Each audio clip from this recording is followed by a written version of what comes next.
which are the focal points. And the area was we have to go to the Eastland. Where exactly in Eastlands? And that's how we chose Mukuru Jenga. We went to Viwadani. And also we went to, Viwadani was in the Raja Maria from the Raja Markadara. Yeah. And then we also went to the area of the Raja Madare, Kasarani. And from there, the baby started being incubated in the womb. Yeah. Pole pole, slowly by slowly. Tupigie Karo na poketi makofi. You know we are gossiping about her when she was away. And Karo could keep asking, you guys, where are you? What are you doing? And then we could keep telling her, me and John, it is raining, but tuko Mukuru Jenga. That time, it is raining. Yeah, who is Samuel Kamaro? Wherever he is, tumpigie makofi. Pigieni Kamaro makofi. It comes from public health. So we were the 4 of us going down. And the first thing was to establish who are these that are going to work even in those informal sector. And we came up with a team that we are able to train. So we had to give a feedback to Carol that we have this number of people that need to be trained for them to be able to speak to the informal people. And so we have a story to tell. That when it was raining, when it was sunny, we were there. Yeah? We made this baby grow with all the challenges. Moham waiting? Sit. I'm a good soldier.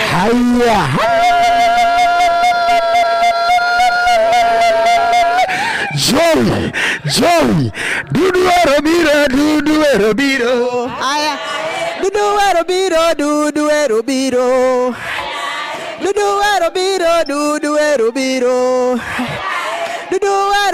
Si dudu ero. Dudu erobiro konsan dudu ero. Dudu erobiro Nairobi dudu erobiro. Dudu erobiro. Dudu erobiro.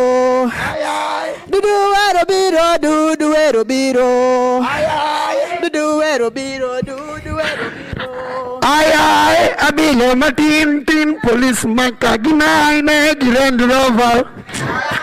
Dudu erobiro. Glad erobiro. Alexander erobiro. Abilo matin police makagina ine Grand Rover. Dudu erobiro.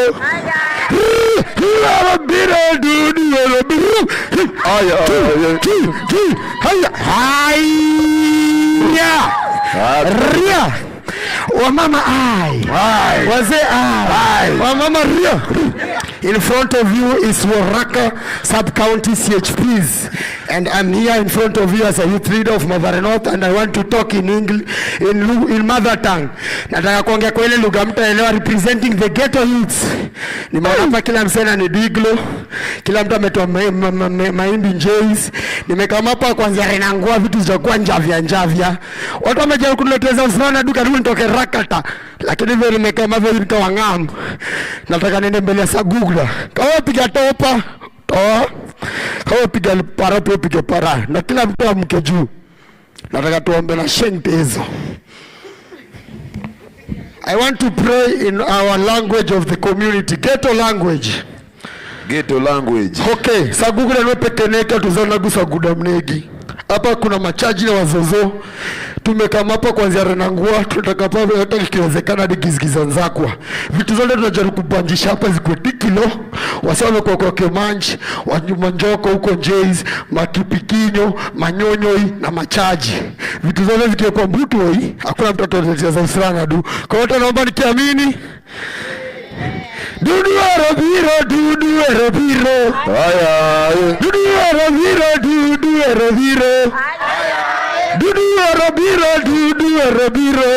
Aya. Dudu erobiro. Gladys erobiro. Aya. Alexander erobiro. Dudu wero biro. Abilo matin police maka ginai Range Rover. Dudu wero biro. Dudu wero biro. Dudu wero biro. Dudu wero biro. Dudu wero biro. Dudu wero biro. Dudu wero biro. Dudu wero biro. Dudu wero biro. Haya. Nataka mwakatishe. Okay, Alexander, this is a new dance. Tunasema anguka nayo. Anguka nayo. Una fall. You do like this. Let's do this. Fall. You go down with it. Anguka nayo. Anguka nayo. Tuzindikishe wageni na ngoma. Anguka nayo. DJ. Okay, I want to escort you with a song. This song goes like this. Mama. Can you say mama? Mama weketo na bye bye. Mama. Weketo na daipa. In a song, it's a community. Mama. Weketo na bye bye. Weketo ni bye bye. Weketo na bye bye. Weketo ni bye bye. Bye bye. Bye bye. Unasema, you say bye bye. It's like you're saying bye bye is a food. In a mother tongue food. Bye bye is some of the texts. Mama. Take it on a bye bye. Okay, bwana tuzidisha gani na ngoma yetu hapo? Haya, tunaweka gani? Ni kuanguka nayo ama tunaweka gani? Ngoma ya Kijaka traditional song. Nitaambia nani anisaidia Kijaka. Nisaidie. Omanya sunge kadhan. Winyo manyaksure. Winyo manyaksure. Kadhan. Winyo manyaksure. Wango winyo manyaksure. Kadhan. Winyo manyaksure. Wango winyo manyaksure. Kadhan. Winyo manyaksure. We escorting our visitor back to their seats. Kadhan. Winyo manyasunge. Wango winyo manyaksure. Winyo manyaksure. Wango winyo manyaksure. Kadhan. Ero. Winyo manyasunge. Kadhano. Do like this. Winyo manyasunge. Thank you. Hey. Karibu.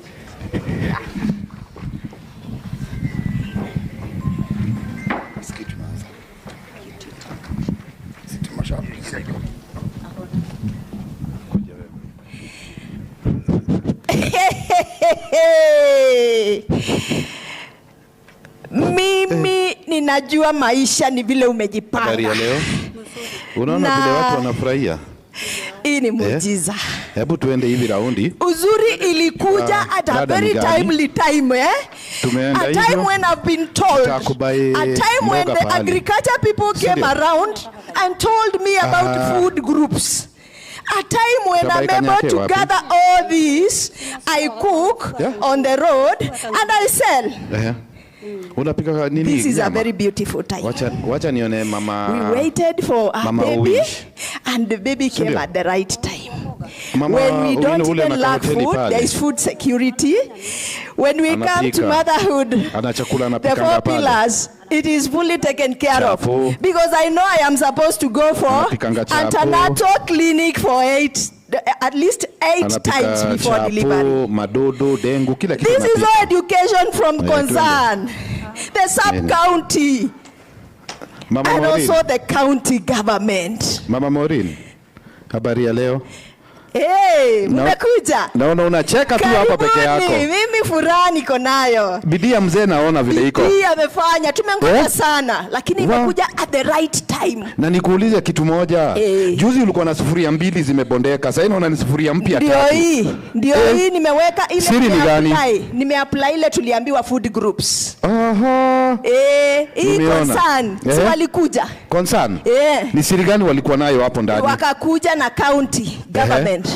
Na city foundation na wakakuja wakatufunza wakafikia CHP kwanza na kupitia kwa madaktari wetu wa nyanjani nikapata elimu na nikapata some coins. Kwa hivyo masomo ndio imefanya kazi extend. Hii masufuria unaona hapa nimenunuliwa na concern. Ndio hiyo. Hii masomo ambayo nimepika nayo hapa ni concern. Ndio hiyo. county government, na hata hao ma CHP wetu siwezi wasahau. Okay. Ile kazi wamefanya, wamenifunza hata maneno ya hii maneno. Ndio naona hata nilikuwa kwa family planning. Mzae yako na bidii, umejipanga. Nimetoka family planning, nime criss-cross. Sasa ndio naulizaje? Juu unaona umejipanga hapo, umekula, umeshiba, bidii ya mzee. Ati sijui nimesikia ukiniambia mafunzo sijui ni miezi 8 ama ni nini 8? Miezi 8 antenatal. Na clinic. mimi nimebakisha mwezi moja. Nishafanya birth plan. Okay. Vile unaniona hapa, yote ni concern. Hata ya kunipeleka hospitali nishabuku. Yote ni concern. Hii ni pesa yenye nimetoa kwa concern. Na county. Ambao wamekuja wakatufunzia watu wa CHP wakakuja na tukapewa pesa. Tulipewa fari. Yes. Mambo vulai. So mimi nataka niwauzie, sitaki story nyingi. Sawa. Ni hatuna time. Nifungie chapo. Nataka niwauzie nini? Nifungie chapo 5. Brown ama white? Nataka white 2 na brown 3. Wewe kama mama funga hizo chapati, wanasema unajua kuinama squeeze imefika pahali sina. Na unaongea na kabebi. Kabebi unaongea nayo. Mimi namuongeleshanga kutoka siku ile nilipata mimba. Najua mtoto wangu ako na masikio. Na muongeleshanga, ninahakikisha ya kwamba wakati tuko na mzee, tuko na very humble time, hakuna kugombana, juu mtoto atasikia hiyo kelele. Mtoto anacheza. Hiyo ni mzuri. Hiyo ni mafunzi ulipata. Na pia wewe ukuje tukufunze. Wacha kukaa hapo. Leta hii chapo yangu. Mpatie. Sasa nikikula nitanona tu hivyo. Huyu ndiye atanona. Bibi yangu ndiye atanona? Haya. Sisi wote, sio yeye peke yake. Mungu ni wa maajabu. Lakini Mungu, hao madaktari wetu wa vijiji wamenisaidia kabisa. Alafu na pia Minanyango? Sasa unaongea. Berainya. Naona hapa nimeleta huyu madama ameniambia sijui unauza mboga fresh. Nauza mboga kitambo. Kabla mboga ya soko yangu ijanawiri, nilikuwa nachukua mboga Kimarikiti na Kiondo na Korokocho, na nilikuwa na baba na Kiondo. Sasa naona ni gunia. Lakini saa hii jameni, kuna watu hapa wanaitwa madaktari wa kijiji. Wale wanavaa ile nguo ya blue, si mnawajua? Light blue. Hii ya light blue. Walikuja wakatutafuta. Wakatupeleka wakatutafuta, wakatuambia twende tufundishwe jinsi ya kufanya biashara. Nani hao? Hao ni wakina. Wao walikuja. Nairobi City County, alafu na Concern na City Foundation. Wote waliungana pamoja, tukaelimishwa. Baada ya kuelimishwa, tukafundishwa jinsi vile tutaweza kufanya biashara. Lakini baada ya kufundishwa Bwana hii soko yangu. Mnaniambia nilikuwa kitambo. Nimeona uko na kitunguu hapo na spinach na nyanya. Zinakaaje? Nimeona iko smart. Yaani zinakaa tu vulai, ziko fine. Mimi natoa kwa shamba. Umeadvance. Hii next time unaleta vitu na lori. Wacha sasa kutoka Kiondo, gunia. Next time pick up. Mgukumi itakam. Amen. Hiyo masomo ikianza hiyo ya concern, jaribu tuambie tafadhali. Nitawaambia kwanza. Na ule mama wa kuku wa pale. Hata huo tulikuwa na yeye. Hebu endeni na yeye pia muendelee. Enda na yeye, sawa. Mama Michelle. Habari ya today? Habari sana. Naona kuku zako ziko fine. Zimeacha kupeleka kwa chief. Bana, saa hii sipeleki kwa chief. Uone madibezi yake nimezijengea. Kila wiki Mani nilikuwa na stress mob. Depression ni real hapa kwa mtaa. Unaona hii kuku ilikuwa tu inanipea stress. Saa hii nishafungia. Reason ben nilikuja kama cross na madaktari wa mtaani wakanishikanisha na Concern worldwide na national county then na city. Imagine after kushikanisha nao watu wakaniita mafunzo for 1 week. 1 week nikakuja nikaanza shughuli zangu. Unajifanya uwezi soma. Sasa umesoma. Kuku zako haziko nini? Haziko acrobatic vile zilikuwa zinaenda acrobatic kwa chief. Sasa ina unaona kuku mingi, siri ni hiyo. Hao ndio walikupatia mafunzo. Nilifunzwa huko nikaonyeshwa vile ndalea kuku zangu, venye nawapa fertilizer kidogo. So unajua vitu za siku hizi ni fertilizer. Ndio hiyo. Sasa tufanye hivi tukate story refu ikwe ndogo. Nipatie mayai za 60. Okay, mayai za 60 bob. So ndakupea mayai 4. Lakini pia saa hii hata napeana na wholesale. So in case upatana na wase wa duka au wakubwa unaweza watuma kwangu. Na kuulizaje? Na siku ubano usinibebe na uzito.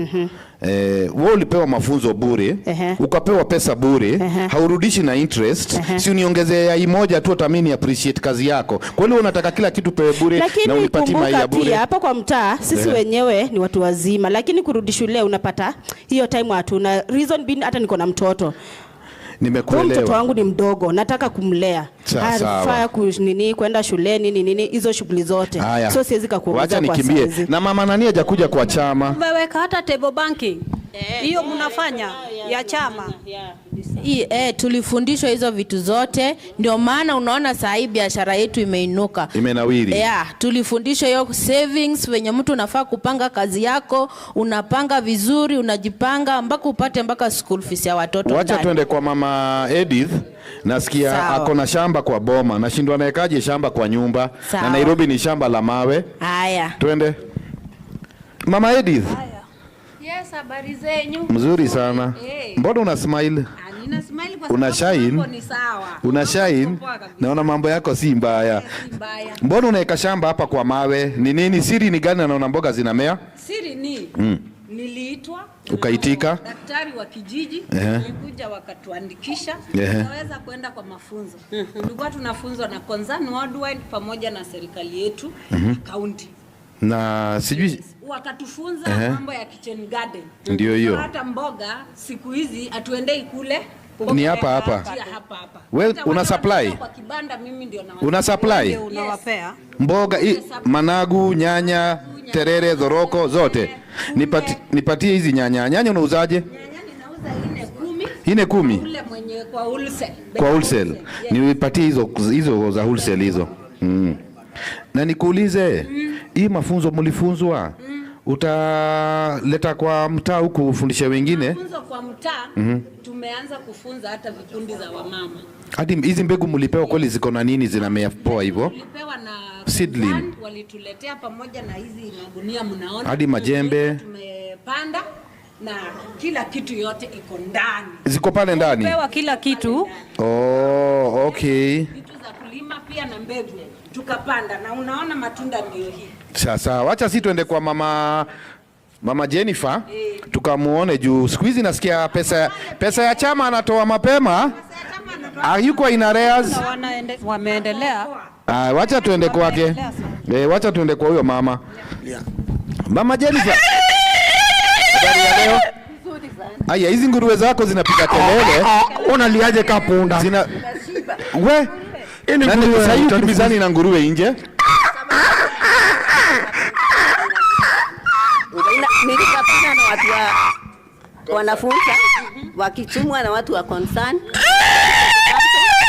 Food na Safety Foundation. Wakanipata nguruwe kamoja. Wakanifunza vile nitarea nguruwe, wakanionyesha kule nitanunua dawa, wakaniambia kule nitauza. Concern Worldwide. Ile mambo imefanya kwa hii kijiji. Ikishikana na City Council. Mungu awabariki. Sawa, na mimi natakaje juu naona kuna butcher umeka huko unachinja. Nichinjie nguruwe nono. Mimi nataka hiyo. Acha wakuchinjie moja lakini zingine napelekaga huko Farmers Choice. Uko na tenda huko? Kwa hivyo Concern kitu ya maana sana. Sasa kitu na kilo. Kitu tumekosa kwa Concern, hizi nguruwe zetu ni viatu tu zinunuliwe. Nguruwe inachafua flow. So fanya hivi, habari zenyu wazee. Hizi nguruwe ni nono. Hii nyama ni nono, nataka hii nyama nono nikatie kilo moja. Unataka tu kilo jamu, hata sina shukuru vitu Concern muokolaizi huku hivi na Digrentown, vitu zimekuwa safi ngwangis. Concern sisi kama machaji huku hivi kwa ground. Tuko tumekosa mboka, lakini tangu Concern kuje tuelimisha hadi tunajua kutibu nguruwe, tunajua kuzidunga sindano, tunajua kuziosha. Jua sana dharaunyika kazi yetu ya nguruwe, unaona nguruwe nuka mapi ya nguruwe nyinyi wachafu. Erunuke ndesho lakini ukikoko ndenjei. Unuke kichai. Sasa hiyo ndio mambo inakuwa vula kabisa, si ndio? Kicheleke kwa pori. Ndio hiyo. Hii nguruwe moja inakaa imenona jo. Hebu nichune masikio nisikie vile itariact. Aya, nifungie nyama niende bro. Nguruwe inakaa bado tunafukuzia wateja cha ujinga. Sawa. Asanteni. Thank you very much. Thank you very much for the skit. Asante. Tuwapigie makofi mazuri. Thank you for listening. As you've seen, work has been done in the ground. You've seen all departments have been covered. And this is, as I stand here, I just want to say thank you. Thank you to the county government. Thank you to the Concern Worldwide, and even to the City Foundation. As we stand here, we stand empowered. And as even we come to a closure of the project, we want to assure you that we are going to continue with what you planted in the ground. Because we are there and we understand our ministry in the ground is to empower. And we are ready to spread to our community. And we assure you, in case one day you will think of coming back, please come to Ruaraka and you'll see what you've planted today. It will have sprung, and it will have grown, and it will have expanded, and it will have impacted the community positively. And so we just want to say thank you. We would not just sit down and keep quiet. We wanted to say thank you. Asanteni. Makofi mazuri. A better hard clap. Wametuambia wakoboka, sio? Wakobo? Sasa sisi wala watu wana huko hivyo, lazima ujitume, sio? Na wasesa siku hizi wasikia afadhali unuke chonde baada uluke kichai, sio? Ama ni aje? Si ni hapo. Na tumeona wanaongea wameshalima mpaka ma pigs. Hizo pigs zinataka market, sio? Who does the marketing leakages? Watu wa trade, sio? Nani anawafundisha mambo ya pigs? Livestock. Wanatoa wapi vitu za kupatia pigs? Concern, sio? Kutoka hapo hiyo pig inalishwa kwa nani? Kwa watoto, sio? Watoto wanapata nini afya? Si tuwapigie makofi. Makofi mazuri kwa watu wa CHPs. Wamefanya vizuri. So this is exactly a translation of what is happening kwa ground. Kwa ground mambo ni? Iko shwari? Alexander, kwa ground mambo ni? Hata jujui kana sikia hiyo. Lakini mambo ni shwa? So chief officer, this is the kind of job that we have been doing. And you can hear, as you have alluded, that every department has been involved in this. To an extent, or even that baby who is in the womb, anakula concern. The baby in the womb is eating who? Concern. Sababu ya hiyo makofi. Thank you so much. I can attest. I've been to the ground. Mpaka nyuso za CHP zimenga. Sababu ya kungara uso makofi. Sidio? Na sisi tumenona. Nani aliniona? Tukianza concern. Kwa sababu ya hiyo makofi. Thank you. So I know we are supposed to be breaking for our tea so that we can come and just have discussions. We have seen the actions. We just to sit down and hear. Tell a story. Chief officer, let her tell a story from agriculture. Trade, let's tell a story. Because CHPs wameongea kwa ground. So what is happening at the policy level? That is where our chiefs come in, yeah? All the way to the our governor. Are we able to attest to the 4 pillars? Yeah? So here we are. So I want us just to arise. We go take our tea. Let's take the shortest time possible. Don't just overstay. We can take the 10 minutes break. We have our tea. Then we sit down. Even you can be having a working tea. Is it easier? But let's have our tea. Sidio? Ndio mpate nguvu.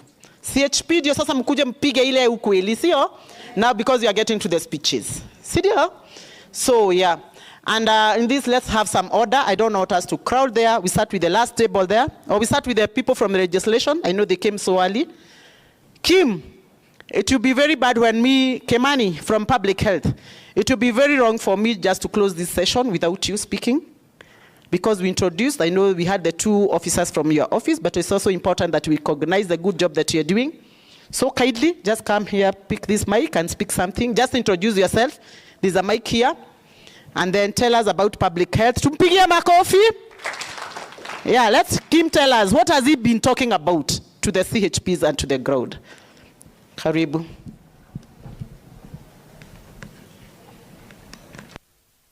Hey, I'm Jambo. Good morning. Morning again. My name is Benson Kimani.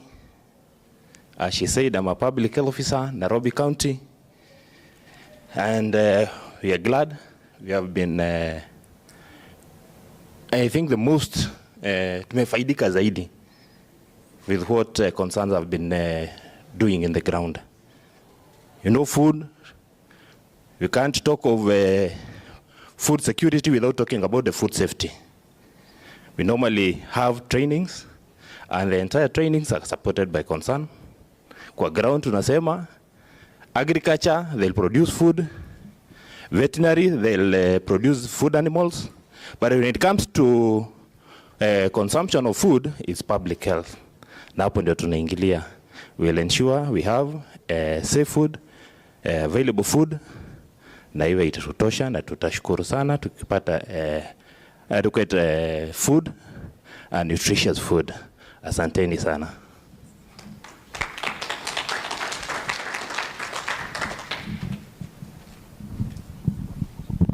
So, Conservative Logistics have just been informed that we are going to wait just a little bit, like 10 minutes, for us to be prepared for tea is yet to be served. So we are going to continue so that we also redeem time. And in this session, I would love that we are sitting here. Sorry that I'm not using the podium. Yeah, that we are here, but we need to know what is this trade has been doing. Sijaongea, and because I come from trade, I want to give this opportunity because we have not got to the speeches. Just to populate and see, CHPs, do you know about trade kwa ground? Umefanya hivi, sidio? Yeah. So when you talk about your pigs, the vegetables that you have grown, where are they going? So my team, let's play the video so that we can be able just to align ourselves to the concern worldwide in matters trade, in matters marketing. Hata sisi tuko ground. Yeah? Ama mnaonaga tu mimi peke yangu. Yeah? I used to be alone, but sasa nimezaa. I've given birth to so many kids. Simeona watoto wangu. So I have a full-fledged team that they also be coming down to you in those sub-counties and just to speak to us and tell us exactly, why are you missing this? And just to be very precise is, I don't know how many people came for the exhibition, Nairobi International Trade Fair last year. They are not in this forum. You did. But I can tell you in the informal sector, that is where we get very, very innovative products. Yeah? CD and our chief officer, these people have very nice innovations, but they fear to come out. Because we who are in trade, we speak about licensing. That is regulation for the businesses, the business regulations. But it is as simple as simple. They talk about enforcement, but how do we enforce you before you tell you what you're supposed to pay for? I know so many CHPs, you have your businesses. But if I was to ask a question, are you legally in business? If you are illegal in business, let me see. You tell me no. And you are the face of our people when you are the ground. You need to speak to us. You need to speak to those people and tell them you need to pay for the licenses. I know chief officer will stand here and tell you that we cannot work, even in this country, we will not go on if we don't pay our taxes. As much as we want to evade from them, there are things that we just need to do. Shirima, I'm waiting for you to put it on. So there are things that we just need to do. When we go to our markets we're in market and trade. I know you complain that, hey, I'm not able to buy well, sijui hizi boga zimewekwa nini ni chafu, but then ask yourself, am I part and parcel of the taxpayers? Yeah? Because even with those products, hizo nyama you want to take to farmers, kahawa farmers, One thing that they are going to ask you about is, are you registered? Uko na permit? Si wanaulizanga that swali? Jogona will tell you that because I know yeye anakuaga hizo side. That some of these things you just need to have to be well regulated. Ujue, I'm doing a business, but is this business legal? Some of you are seated there, but you don't know that even that receipt, the one that you pay for 100 bob, can earn you loan kwa bank. Yeah? Some of you are just seated there, but you don't know what as we do in trade. We offer loans. We are talking about the biashara stimulus. But how many people will qualify? Because we need to come down and know exactly what is this that you're doing kwa ground. What kind of a business are you doing? So don't fear us when you hear about trade. Ukisikia watu wa licenses, you run. Sidio? Come. We are very friendly. We speak well. Simnasikia vile naongeaga pole pole. We will not harass you because of your businesses. And I know concern has been on the front line to ensure that some of those backstops have been evaded. Sawa sawa.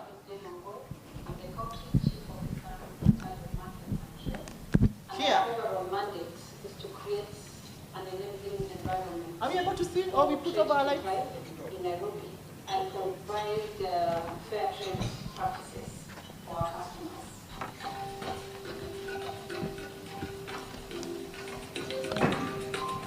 In markets and trade, we have 4 directorates. The first one being trade and industry. This is where we focus on trade, industries, and investments. We want to see how do we empower traders, how do we develop trade, how do we skill them up to be market ready, whether it's local markets, regional markets, and other.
We have a market at Kahawa West, the people who come from those sides.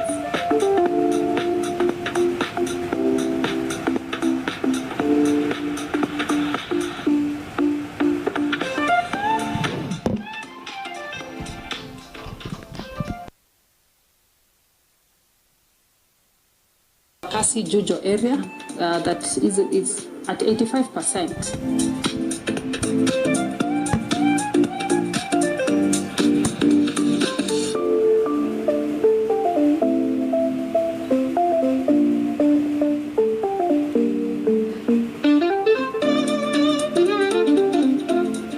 Another one at the shopping center of Karen, that is Karen Market.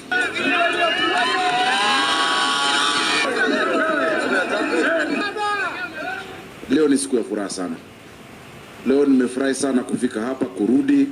Sio mara ya kwanza, sio mara ya pili, nimekuja mara nyingi sana Wamama wa soko wanajua, nimetembelea kule ndani kwa miaka mingi kama seneta wenyu, kama mbunge vile nilikuwa tu MP, na hata kama governor nimekuja. Wale hapo kwa barabara nimesimama mara nyingi, na kila wakati nimesimama nawaambia subiri tu, msubiri.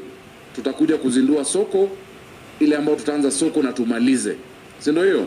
Leo ni leo, msema kesho ni muongo. Na ahadi zimetolewa nyingi hapa. Hata ujenzi huu ukaanza. Wakati wa NYS ilianza ikasimama. Ndio maana nikasema mtulie, tusije na mambo ya haraka haraka. Tuupange na ile mtaratara yake mzuri ili tukianza tuimalize, tuizindue, wafanye biashara yao.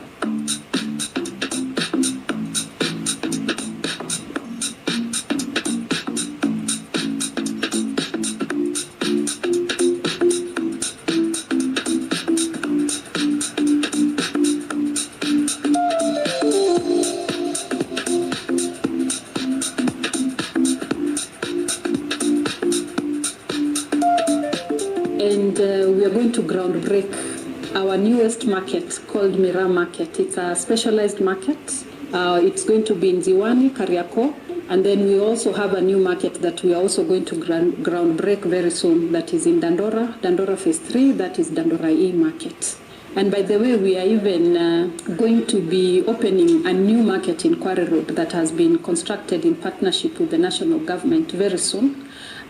We had anticipated, or we are anticipating it to be through or to be ready by end of September, and we will be allocating traders within Nairobi, and especially the ones who trade in Gikomba, some permanent and modern market there in Kware Road. When you go to Uhuru Market, you'll find all types of uniform that you're looking for. You will even find gowns, graduation gowns. Wanatengeneza huko. Niko customer moja hapa ametoka Mombasa ambaye naendelea kumhudumia hapa. The next size 40. 40 gapi? 3. 43 ndio hiyo. Ingine kwa majina mimi naitwa James Gisho Maigwa, mfanyi biashara wa Uhuru Market, na pia mimi ndio mwenyekiti wa hii soko ambaye iko hapa Jogoo Road. Our market is 99% kutengeneza nguo za shule. Mkikuja hapa katika hii soko yetu, mtapata nguo zote za shule hapa, kuanzia viatu, trousers, sweaters na ina yote, na quality yetu iko mzuri sana. Our prices are also good. Hii soko yetu ni ya County Government of Nairobi, ambapo tunawashukuru sana sababu wametupatia nafasi ya kufanyia biashara hapa. Niko Uhuru Market, nilikuja huku kama miaka 30 imeisha. Ndivyo nilianza kazi yangu na nimeendelea mzuri. Nashona uniforms kila aina ya maguo. Hakuna ile nguo hakuna hapa ukikuja. And here we do branding for school uniforms. For example, we do school logos. Then hapa hivi kuna opportunities mob ya kufanya biz or to do services to clients out there. Tunafanyia kazi hapa Uhuru Market. Hii kazi ya kushona kujitolea tu. Usipojitolea huwezi faulu. Kila kazi iko na challenge yake.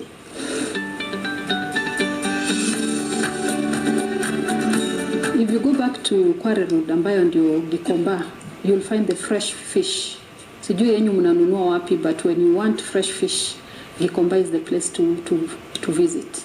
Tuko Gikomba, Kware Road Market, the biggest market in East and Central Africa, upande wa samaki.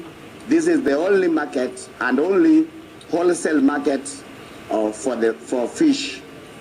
Here where we are, this big building was donated by the government through county government, and we appreciate the cooperation between the traders, the leadership of this market, and our county government officials under the Governor Sakaja. Within these premises, we have facilities which were donated by the county government. We have the cold storage, which is functional and also helping us to store our fish.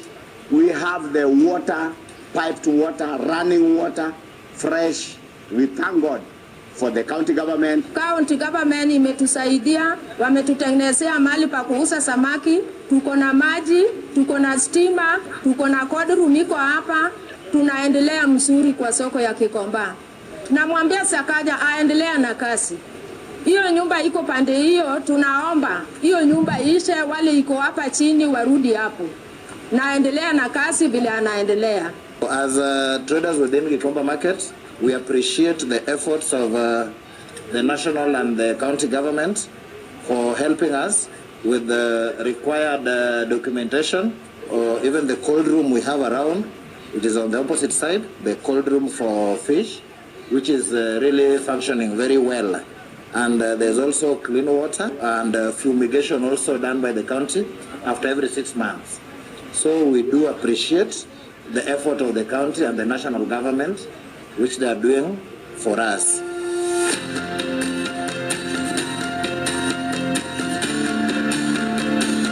Mimi naitwa David Kilonzo, chairman Nairobi Handicraft. Kazi yangu ni ya kuchonga. Kazi yetu tunauza kwa local market na mara nyingine tunauzia wazungu, lakini si wengi. Kwa hivyo sisi tuko hapa Kamukunji sub county along Lamu Road, ndio tunafanyia kazi yetu, na hii society iko na watu wengi zaidi ya 1000. Tunajipatia riziki yetu hapa. County government wanatusaidia, wanatusupport sana sana. Of late wamekuwa wakitembea na kutuhimiza venye tunapaswa kuwa pamoja na kufanya hii kazi pamoja. Wako na mipango ya kutuinua hata kwa duka yetu, na tunaomba hii kazi ifanyike haraka iwezekanavyo. If you go to City Park Market, I believe sometimes you're looking for these imported fruits. Where do you get them? You get them from Wakulima or City Park. And City Park is very close to the CBD. Just visit there, that's where we have that. Kwa majina ni David Munyi, Kanyare mwenyewe. Sisi tunafanyia hapa City Park matunda first class. Na Kenya mzima matunda inatokanga hapa. Apples, kiwi, kuna tangerine, kuna nectarine, kuna machungwa, kila kitu, grapes. Na hii soko ni ya Kajo, na Kenya mzima huwezi pata matunda mahali kwingine. I do business here in City Park Market. We have all types of vegetables. City Park Market is a market from City County. So we do enjoy their services here. We have wholesale, we have retail. If you want bulk products, our market is well arranged. We have good sellers here. Respect is good. The market is very clean. We have market in charge who is from counties, very helpful. We do organize together. Nauza huku City Park more than 20 years. Kwanza hii wakati wa Sakaja, soko imekuwa imerebeka kabisa. Tumepewa ruhusa tujenge soko ikuwe smart hivi. Tena siku hizi tumeletewa baka mahali tukipata watoto. Tuko na mahali tunaweza kunyonyesha watoto wetu. Tuko na hata hii freezer, vitu yetu isiharibike, tunaenda kuziweka huko jioni, alafu tunatoa asubuhi, hakuna kitu tunachajiwa. Sakaja ameweka hii soko inakuwa very smart, inafagiliwa, hata ukiangalia huku chini ni clean kabisa. Hii soko tunaifurahia sana kwa wakati wa Sakaja, na tunaipenda kwa sababu wakati wa Sakaja hii soko iko na mageza na wametuletea maji na wametuletea kila kitu. Actually, most of the products that we have here, you cannot get them anywhere else in this country. We distribute and supply to most of East African countries, like Uganda, Tanzania, Zambia. This is the only market that supplies those products. And in our new markets now, as we are modernizing markets, we are giving amenities that were never there. You will find we are providing cold rooms, we are providing childcare, where we have our baby cares in our markets. So now our parents don't have to stay home thinking that because you have an infant or a small child, you cannot come to work with them. We have daycares now in our markets. Functionalizing this code room, our traders will saving a lot on both harvest losses, whereby they'll be storing their goods here, awaiting for the ready markets.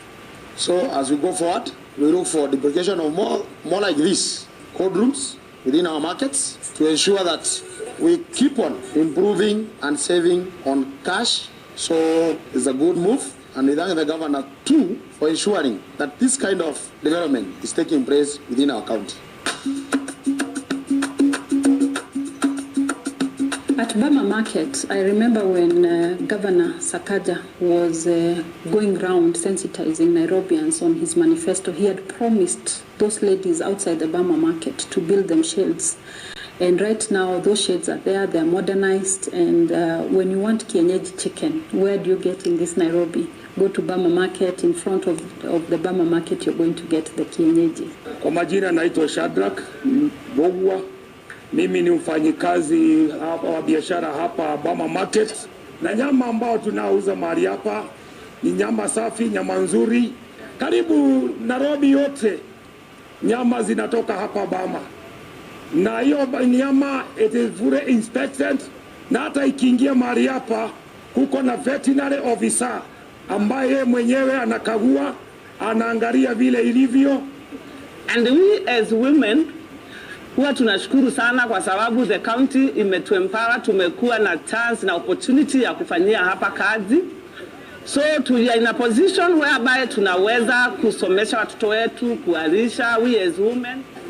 Haya, hii ni nyama tunauza na retail. Huyu ni mtu natengenezea nyama, anaenda kupikia watu.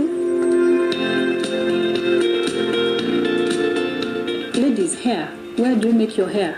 We have our county markets. If you look at Kenyatta Market, go there, visit there. It's very stationed in a very good place where you go do your hair. As you take your nyama choma there, you can also, from Embakasi side, you can visit our county markets. That is maybe Umoja Market, Kayole, Embakasi North. We have there at Karubangi North. We also do hair there. So we are doing so much as a county, and these markets are for you. These markets are for our traders and they're for our customers. Kiangalia hii ndio kazi yangu. Tunashuka kila hairstyle ukirequest tunakufanyia the best service you want. Huku Kenyatta Market I would recommend mkuje mtu promote. Kazi yetu ni safi safi safi. Watu wanapenda kutengenezewa nywele Kenyatta Market. As you can see, we are very fast na tunashuka watu 3. Ukiwa na maybe appointment, tunaanza kichwa na tunamaliza in 2 to 3 hours kulingana na size na length pia ya nywele. So generally speaking, Kenyatta Market has been in existence for 40 years and we have actually served our customers very well. The Nairobi County also has been very, very good for us because it has been making sure that it pays electricity bills, so that when you come here at night, you will experience that there is quite enough security lights. So it is like a 24-hour clock market. So I want to thank the governor also for providing very high-end, garbage collectors. We have no garbage in the market. We manage our garbage very well. The other directorate is weights and measures. I know some of you don't know what weights and measure is all about. Have you ever gone to the supermarket or to a wholesale shop and wondered whether the quantity that has been put there as a 2 kg is actually 2 kg? Or have you ever visited a petrol station and you wanted fuel for maybe 1,000, 5,000, and sometimes you wondered, nimewekewa hata? Yeah, this is what we do.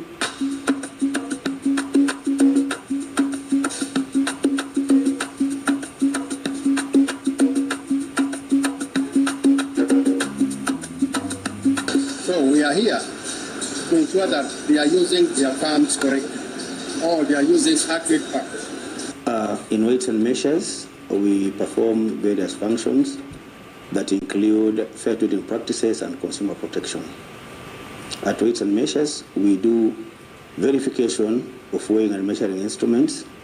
That is the annual verification that requires that every equipment in trade is supposed to be verified and stamped to ensure that they are accurate.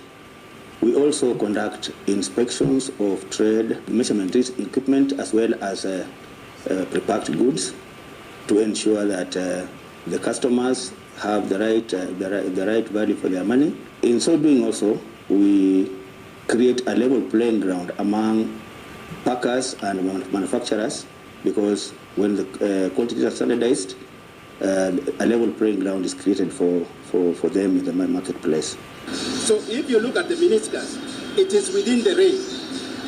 So we can say this pump is dispensing agri. Something very interesting we are doing at the Markets and Trade in the Directorate of Trade and Industry is a project called County Aggregation Industrial Park. These county aggregation industrial parks are being done in all the 47 counties. But Nairobi, our project is quite unique because others from other counties are agribusiness based. Ours, we are targeting the metal and wood products.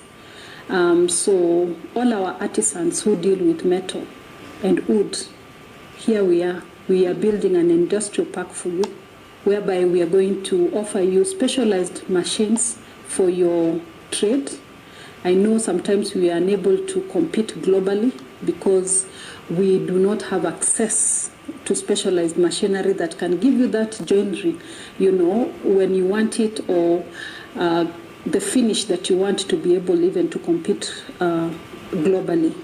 And so we are targeting over 10,000 artisans that are going to be empowered. And you can imagine the amount of jobs that we are going to create through this Skype. Na ufanya kazi ya viti na vitanda kama mnavyoona tunafanyia hapa kwa barabara, ambapo hiyo ni tatizo moja kubwa sana. Ile kitu tulikuwa tunaomba sana serikali itufanyie ni kutafutia space ndio hii biashara iendelee sawa sawa, tuwe pahali ya kufanyia kazi. Alafu tuko na challenge ya kuimprove hizi vitu zetu ziwe zina compete na market ya siku hizi. So ile kitu tunaomba sana kama tunaweza pata county government tutusaidie. Kitu ya kwanza worksite, kitu ya pili ndio tunaweza weka hizo a common user facility, ambapo nilikuwa nimesikia maneno ya Skype kama inaweza kuja tupate common user facility ambapo tunaweza kuwa tunafanyia kazi zetu kwa ujumla watu wote, alafu wanaenda kumalizia kwao nyumbani. Hiyo inaweza tusaidia sana.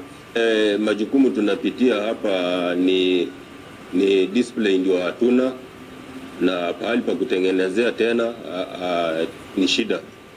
Hatuna vyombo vya kufanya kazi. Tungependelea kama tunaweza kuwa na mashini ndio kazi iweze kuwa rahisi.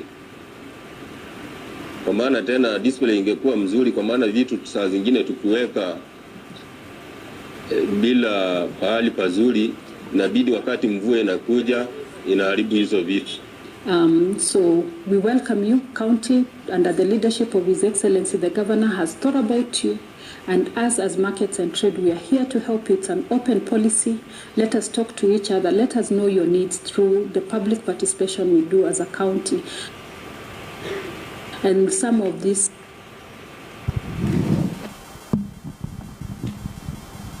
So that is us as trade. Have you learned something? Umesoma? Kwani mumelala? What have you learned?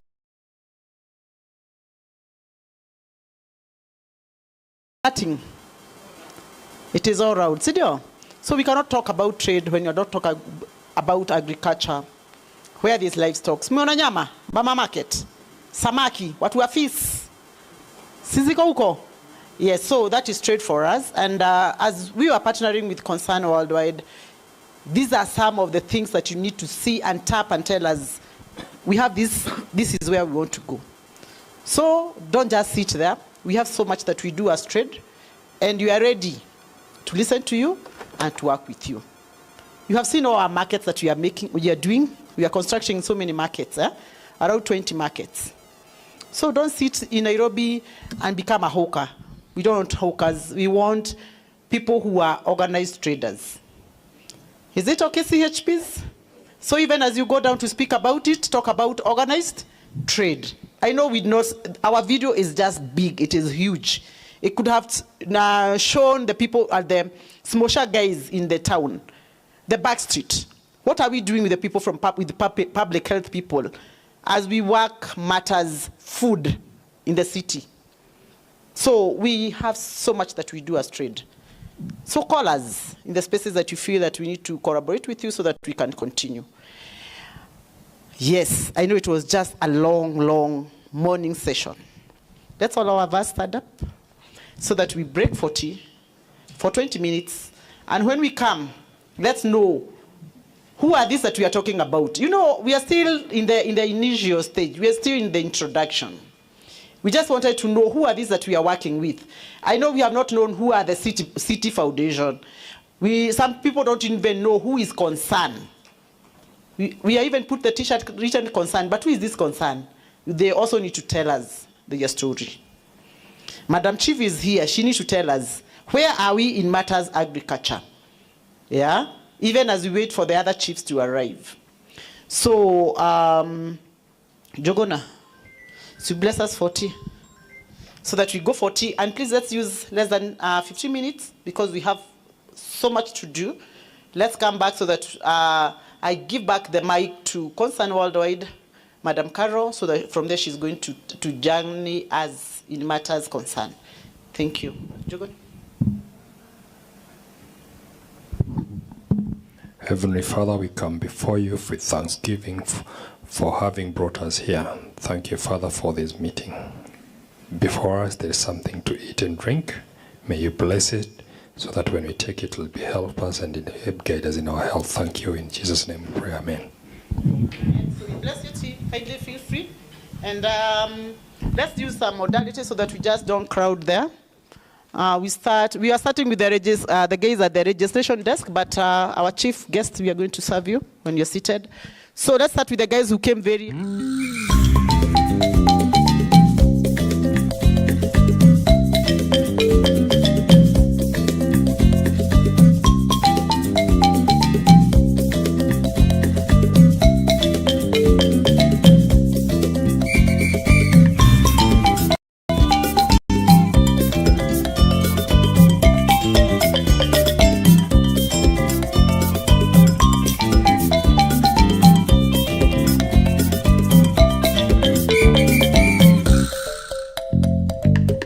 When you have a caregiver with children who are below the ages of 5, who are at the risk of malnutrition, what food do they have within their environment that they can be able to provide to their children? You can ask a mother to give a child 5 types of food, but are they able to afford those 5 food groups? And so that's why we designed a program that tries to address itself to this issue. Advancing Food Security in Nairobi County, in short it's AFSN. The project is implemented in Mathare, the whole of Mathare, that's Mathare Starehe and Mathare Roraka, as well as Viwandani and the Mukurus, that's the Njenga and the Ruben.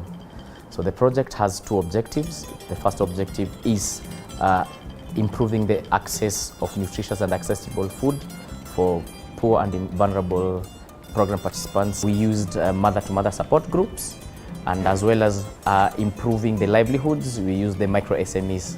We established 20 mother-to-mother support groups, and each support group had 15 to 20 mothers. We have been able to provide sensitization and capacity building to these caregivers in terms of business development, providing them with some business skills, so that some of them who did not have anything that they were doing could be able to initiate businesses of their own. They were also linked with the county technical officer who trained them on smart agriculture, specifically establishment of corn gardens. This has enabled the mothers to improve food security in their household, their livelihoods, through vending of surplus products from the corn gardens they had established. Wakatupatia mpaka mbegu, tukaweka mbegu, tukapanda ikakua. Sasa venye imekuwa, mimi nakula, majirani wanakuja wananunua na wauzia. Pesa napata ya kuuza hiyo mboga naweka. Pia kwa mambo hiyo ya lishe bora, hata siku najua tunafaa ukipika hata mchele unaweza ukapika hata na mayai uchanganishe na mboga. Pia nikaenda huko hospitali Mathare, wakatupatia homework, tukuja tupime watoto. Ukipata hiyo ya red ndio iko na mtoto wako hali mbaya. Ukipata yellow ni at least lakini si vizuri sana. Akiwa kwa ya green ndio iko mzuri.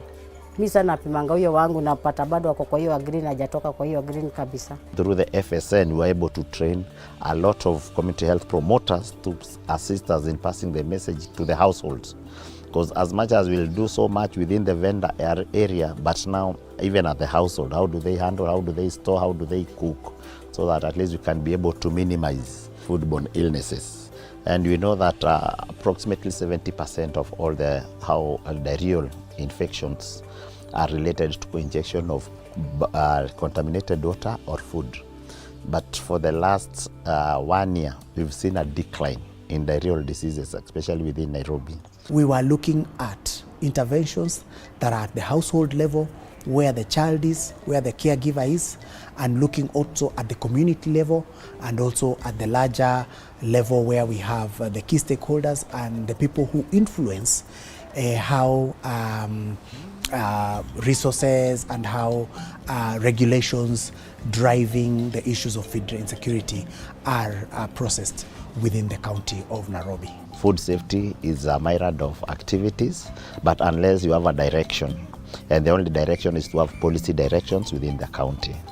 So in the county, our concern has been very helpful, especially in the drafting and also of the Nairobi County Food Safety and Fortification Act, which was enacted by His Excellency the Governor in 2024. But we had some gaps, and especially when it comes to issues of street food vending, our vendors within the informal sector.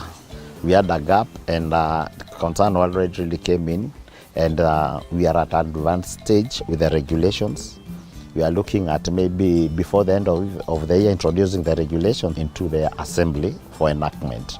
And each and every vendor, before or he is licensed to operate, he undergoes a food safety training. That is a 1 day or 2 day training to make sure that they understand. Because unless, as a county, we've been pushing them up and down, trying to arrest them, but we've seen that the arrests and prosecutions are not bearing fruit. So the only thing is now to try and give them that knowledge so that they can change their attitude and start practicing. Nilikuwa natembea na ndizi, nazibeba kwa karai. I was hawking. So after hii program imekuja, niliweza kuchange biashara na kupata space na kuweka biashara yangu sasa.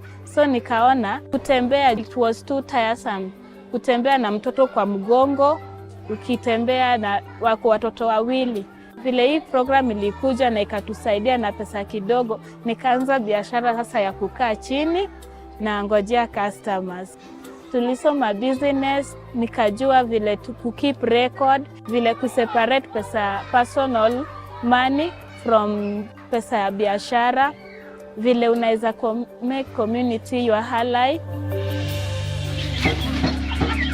Kwanza kupata leseni ilikuwa ngumu, sikukuwa na pesa, sikuwa na hiyo idea na hiyo knowledge ya kwamba nastahili kuwa na hizo certificates za health na za biashara.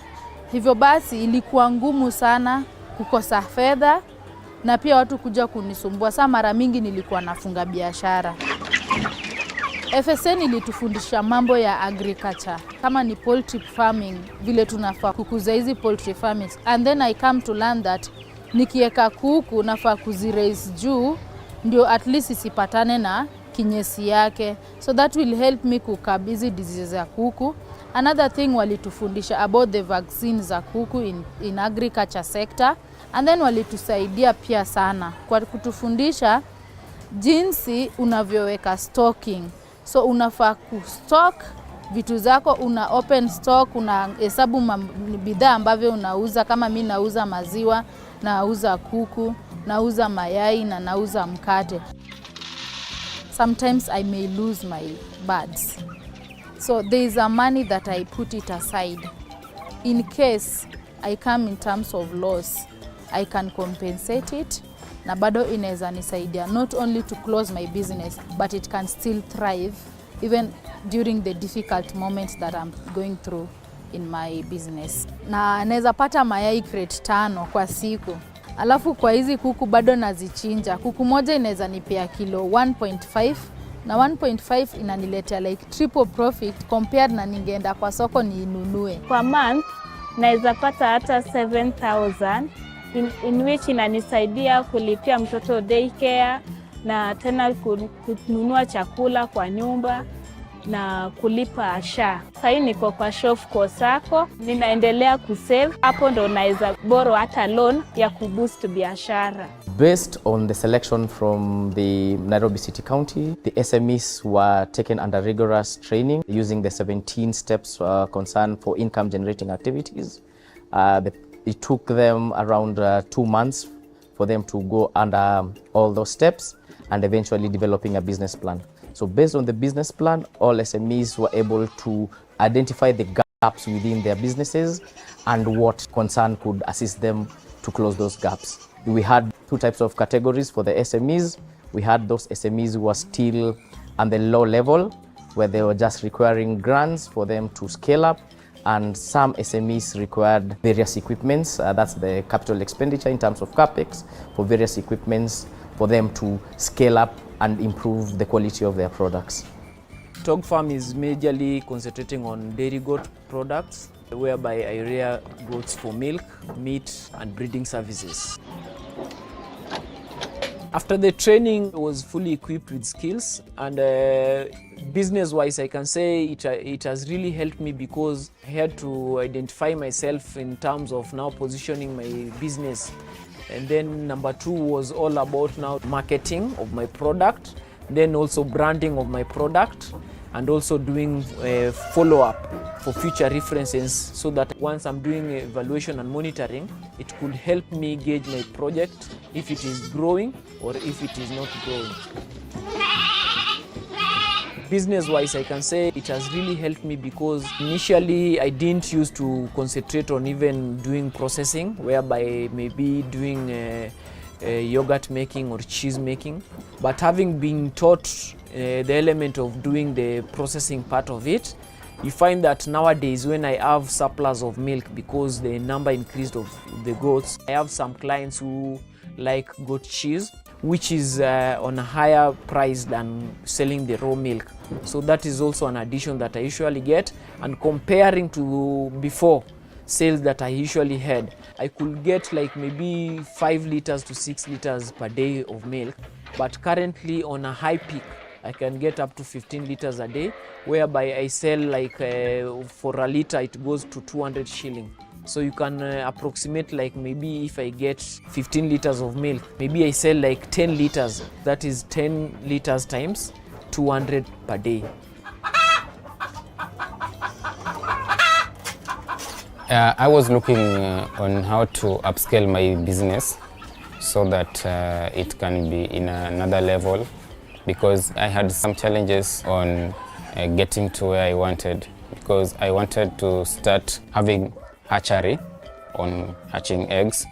So it was that there was that gap, because I didn't have a good number of hens that could lay so that I get quality eggs, so that I put into the incubator to hatch. Through the grant from Concern, I was able to source ready-to-lay pullets, which after 4 months they started laying.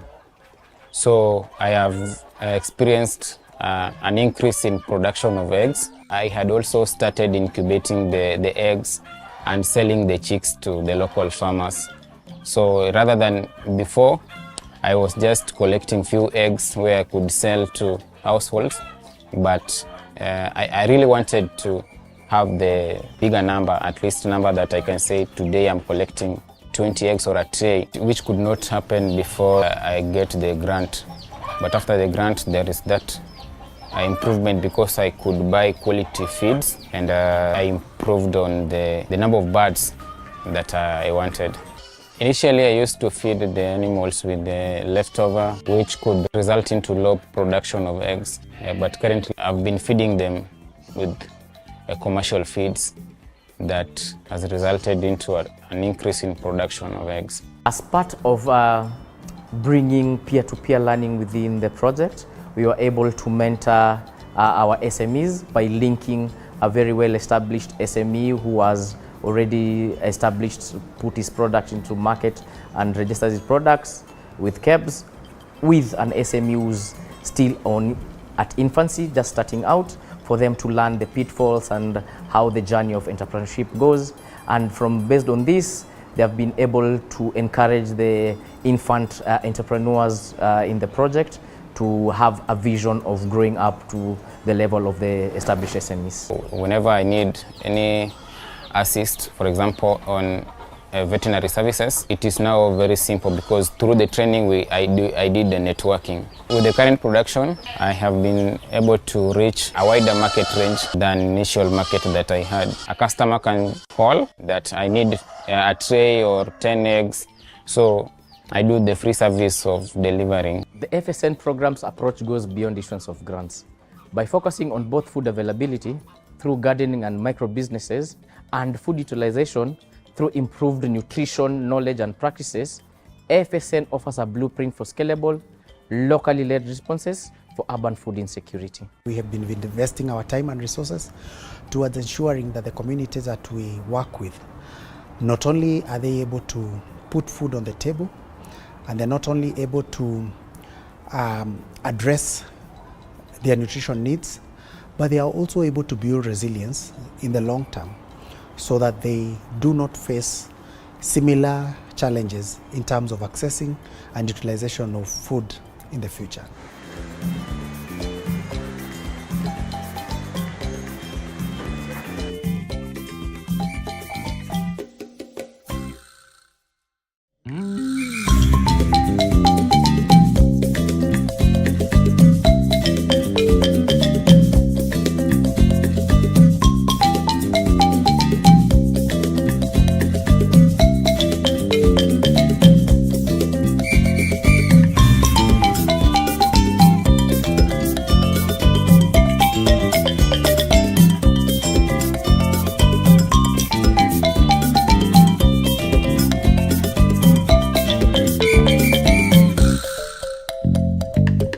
When you have a caregiver with children who are below the ages of 5, who are at the risk of malnutrition, what food do they have within their environment that they can be able to provide to their children? You can ask a mother to give a child 5 types of food, but are they able to afford those 5 food groups? And so that's why we designed a program that tries to address itself to this issue. Advancing Food Security in Nairobi County, in short it's AFSN. The project is implemented in Mathare, the whole of Mathare, that's Mathare Starehe and Mathare Roraka, as well as Viwandani and the Mukurus, that's the Njenga and the Ruben. So the project has 2 objectives. The first objective is improving the access of nutritious and accessible food for poor and vulnerable program participants. We used mother-to-mother support groups, and as well as improving the livelihoods, we use the micro SMEs. We established 20 mother-to-mother support groups, and each support group had 15 to 20 mothers. We have been able to provide sensitization and capacity building to these caregivers in terms of business development, providing them with some business skills, so that some of them who did not have anything that they were doing could be able to initiate businesses of their own. They were also linked with the county technical officer who trained them on smart agriculture, specifically establishment of corn gardens. This has enabled the mothers to improve food security in their household, as well as improve their livelihoods through vending of surplus products from the corn gardens they had established. Wakatupatia mpaka mbegu, tukaweka mbegu, tukapanda ikakua. Sasa venye imekuwa, mimi nakula, majirani wanakuja wananunua na wauzia. Pesa napata ya kuuza hiyo mboga naweka. Pia kwa mambo hiyo ya lishe bora, hata siku najua tunafaa ukipika hata mchele unaweza ukapika hata na mayai uchanganishe na mboga. Pia nikaenda huko hospitali Mathare, wakatupatia homework, tukuja tupime watoto. Ukipata hiyo ya red ndio iko na mtoto akwa limbaya. Ukipata yellow ni at least lakini si vizuri sana. Akiwa kwa ya green ndio iko mzuri. Mimi sana napimanga huyo wangu napata bado wako kwa hiyo ya green, hajatoka kwa hiyo green kabisa. Through the FSN, we were able to train a lot of community health promoters to assist us in passing the message to the households. Because as much as we'll do so much within the vendor area, but now even at the household, how do they handle, how do they store, how do they cook, so that at least we can be able to minimize foodborne illnesses. And we know that approximately 70% of all the diarrheal infections are related to ingestion of contaminated water or food. But for the last 1 year, we've seen a decline in diarrheal diseases, especially within Nairobi. We were looking at interventions that are at the household level, where the child is, where the caregiver is, and looking also at the community level and also at the larger level where we have the key stakeholders and the people who influence how resources and how regulations driving the issues of feed insecurity are processed within the county of Nairobi. Food safety is a myriad of activities, but unless you have a direction, and the only direction is to have policy directions within the county. So in the county, our concern has been very helpful, especially in the drafting and also of the Nairobi County Food Safety and Fortification Act, which was enacted by His Excellency the Governor in 2024. But we had some gaps, and especially when it comes to issues of street food vending, our vendors within the informal sector. We had a gap, and concern already really came in, and we are at an advanced stage with the regulations. We are looking at maybe before the end of the year introducing the regulation into the assembly for enactment. And each and every vendor, before or he is licensed to operate, he undergoes a food safety training.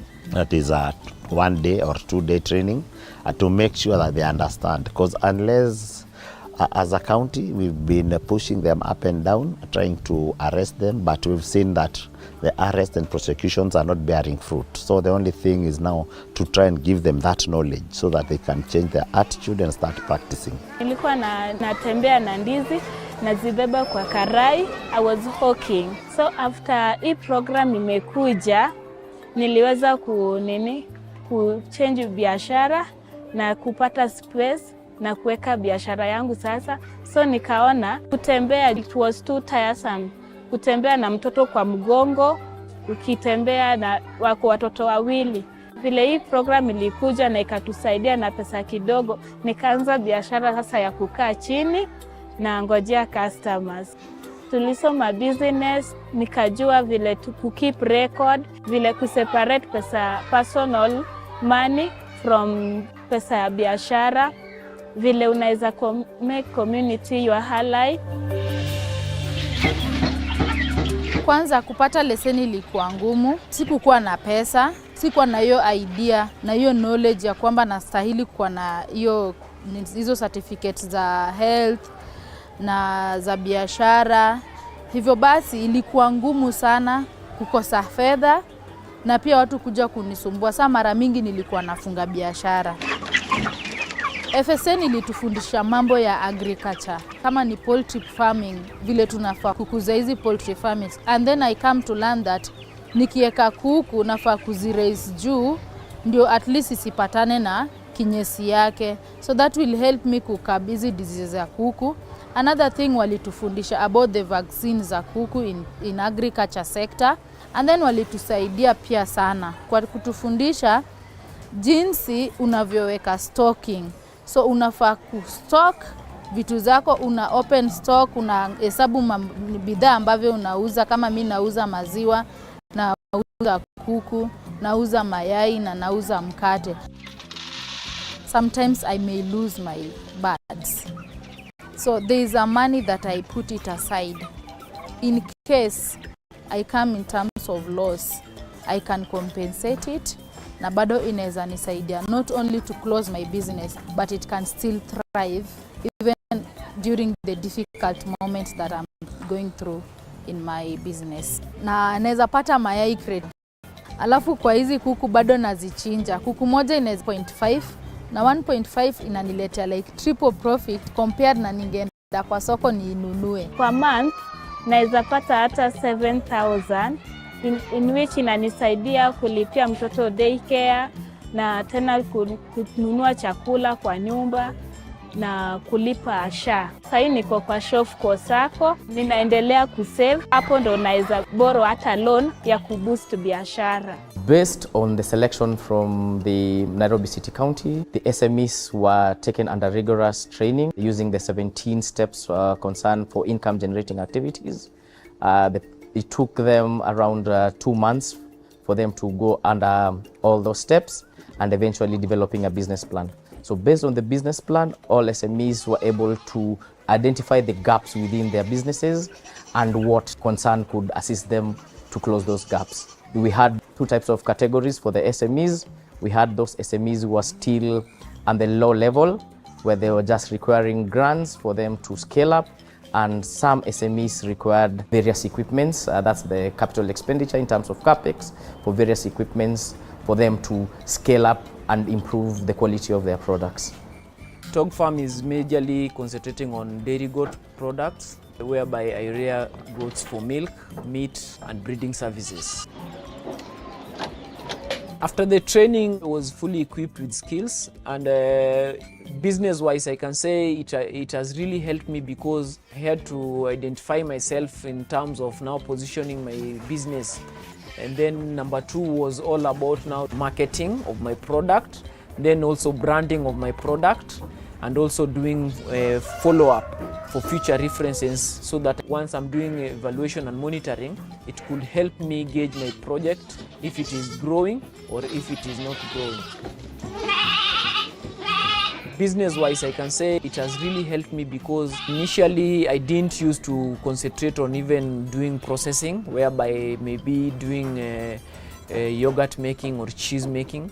But having been taught the element of doing the processing part of it, you find that nowadays when I have surplus of milk, because the number increased of the goats, I have some clients who like goat cheese, which is on a higher price than selling the raw milk.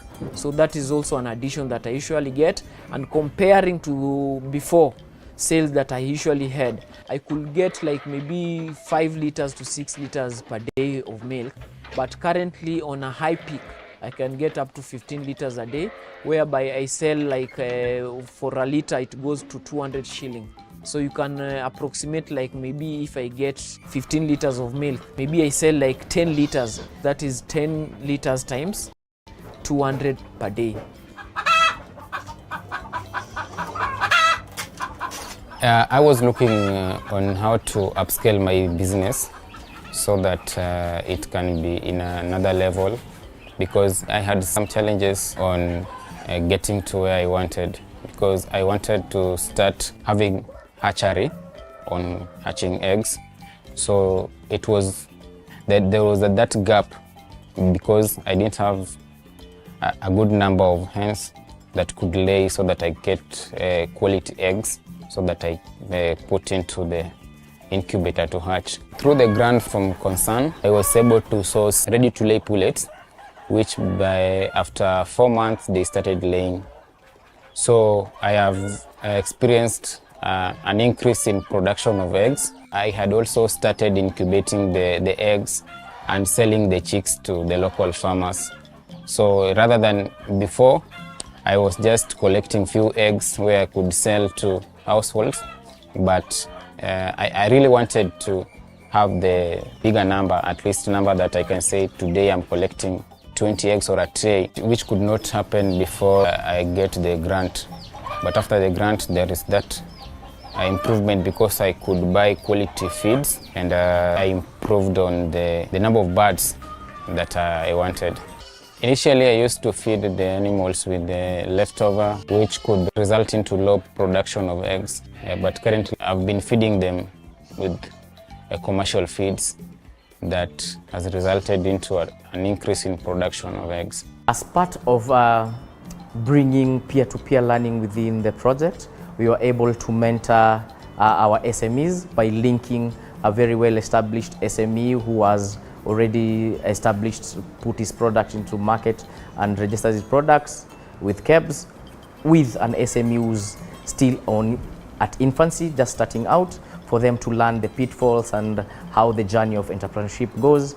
And based on this, they have been able to encourage the infant entrepreneurs in the project to have a vision of growing up to the level of the established SMEs. Whenever I need any assist, for example, on veterinary services. It is now very simple because through the training I did the networking. With the current production, I have been able to reach a wider market range than initial market that I had. A customer can call that I need a tray or 10 eggs, so I do the free service of delivering. The FSN program's approach goes beyond issuance of grants. By focusing on both food availability through gardening and micro businesses and food utilization through improved nutrition, knowledge and practices, FSN offers a blueprint for scalable, locally led responses for urban food insecurity. We have been investing our time and resources towards ensuring that the communities that we work with, not only are they able to put food on the table, and they're not only able to address their nutrition needs, but they are also able to build resilience in the long term so that they do not face similar challenges in terms of accessing and utilization of food in the future.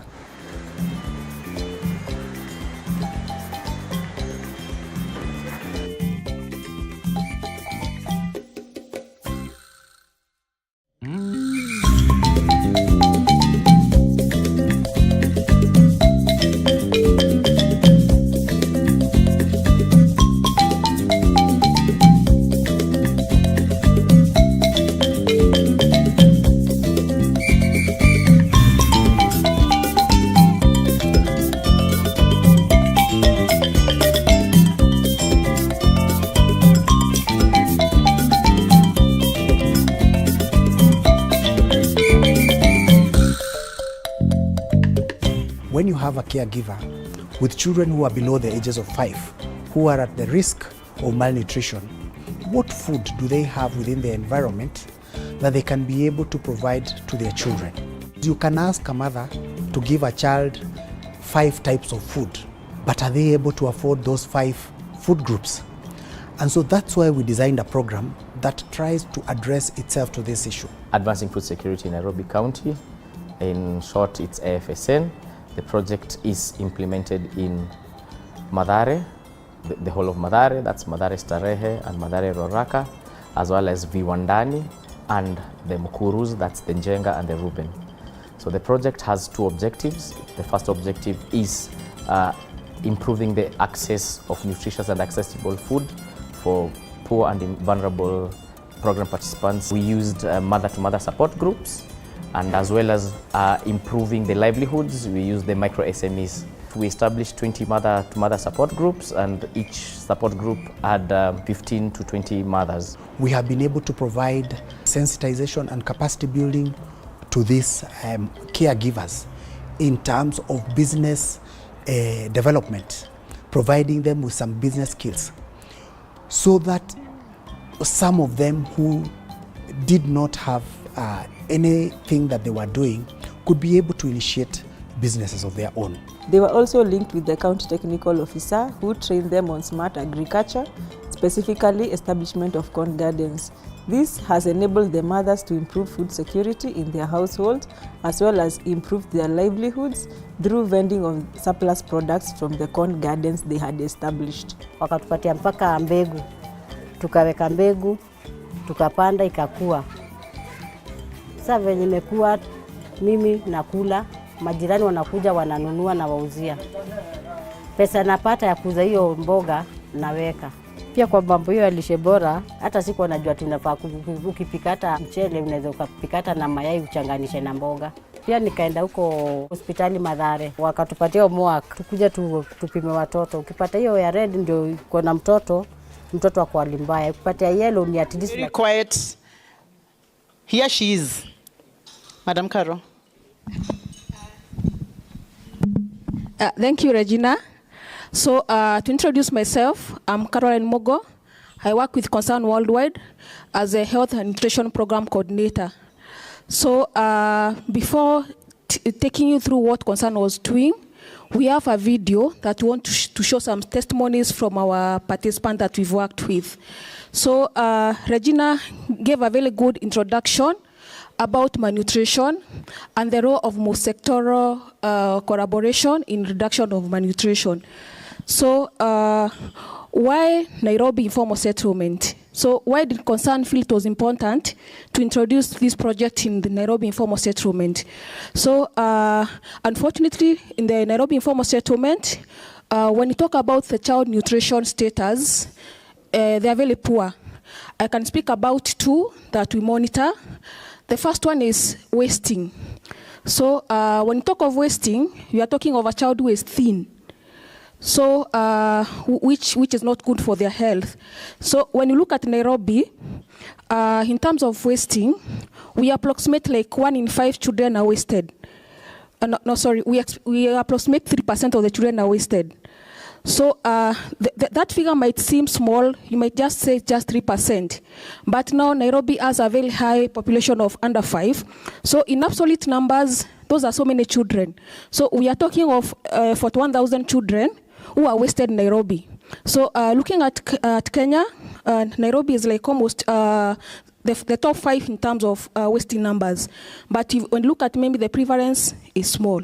So that was our starting point. So we asked ourselves, what do you do about this situation whereby we have so many children who are wasted in Nairobi?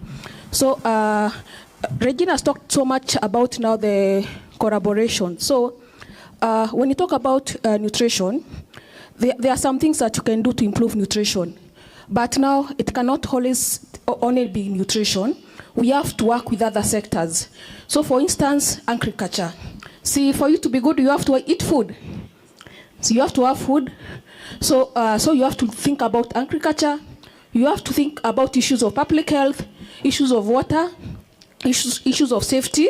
I know someone talked about when maybe the people are selling food on the sewer. It means now that food is going to get contaminated and the children are going to get sick and then get malnourished.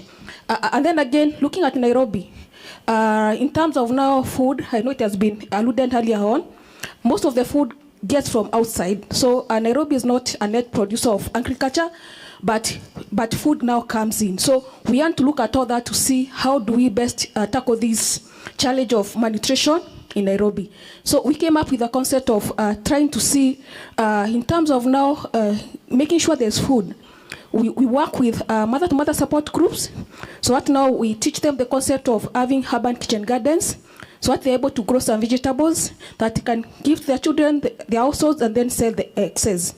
Then we asked ourselves, if you go to Nairobi informal settlement, the food vending business is very critical. Everywhere you walk, you see vendors with their food stores along the road. So we asked ourselves, if that is now what the people are consuming, how do we make sure that that food is safe? So that is how now we worked with the food public health to ensure issues of food safety, even for that, and also to ensure now the vendors that are selling that food, we're able to tell them about now nutritious food that they can be able to sell.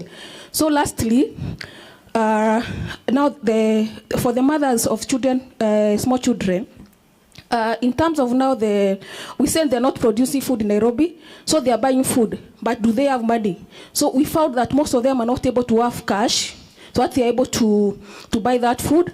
So it was difficult. So we asked ourselves now that maybe whatever, even if you are promoting the kitchen gardens, the food is small. So we also worked with them to support their businesses, because most of them are doing businesses. So that now they're able to sell profitably. And now when they have excess food, they're able now to buy food for the household and also have that food to the children. So basically that is what we did. Then lastly, our community health promoters here. You saw the skit that was showing earlier on. So you have food, but if your food doesn't mean that people are going to eat that food. So what do we do with the CHPs?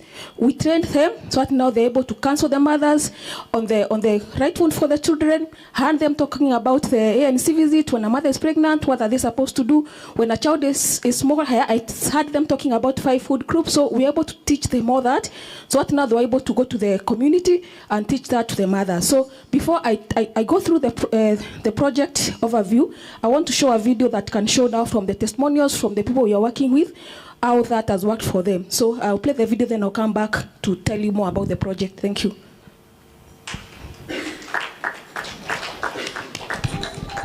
Carol deserves a better hard clap. A better hard clap for Carol. A better one. And another one. Thank you, Carol.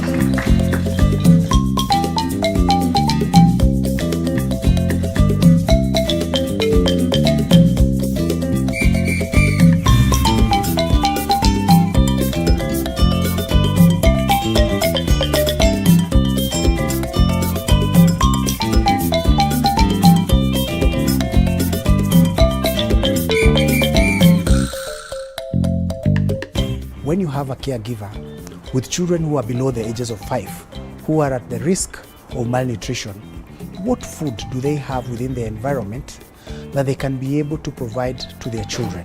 You can ask a mother to give a child 5 types of food, but are they able to afford those 5 food groups?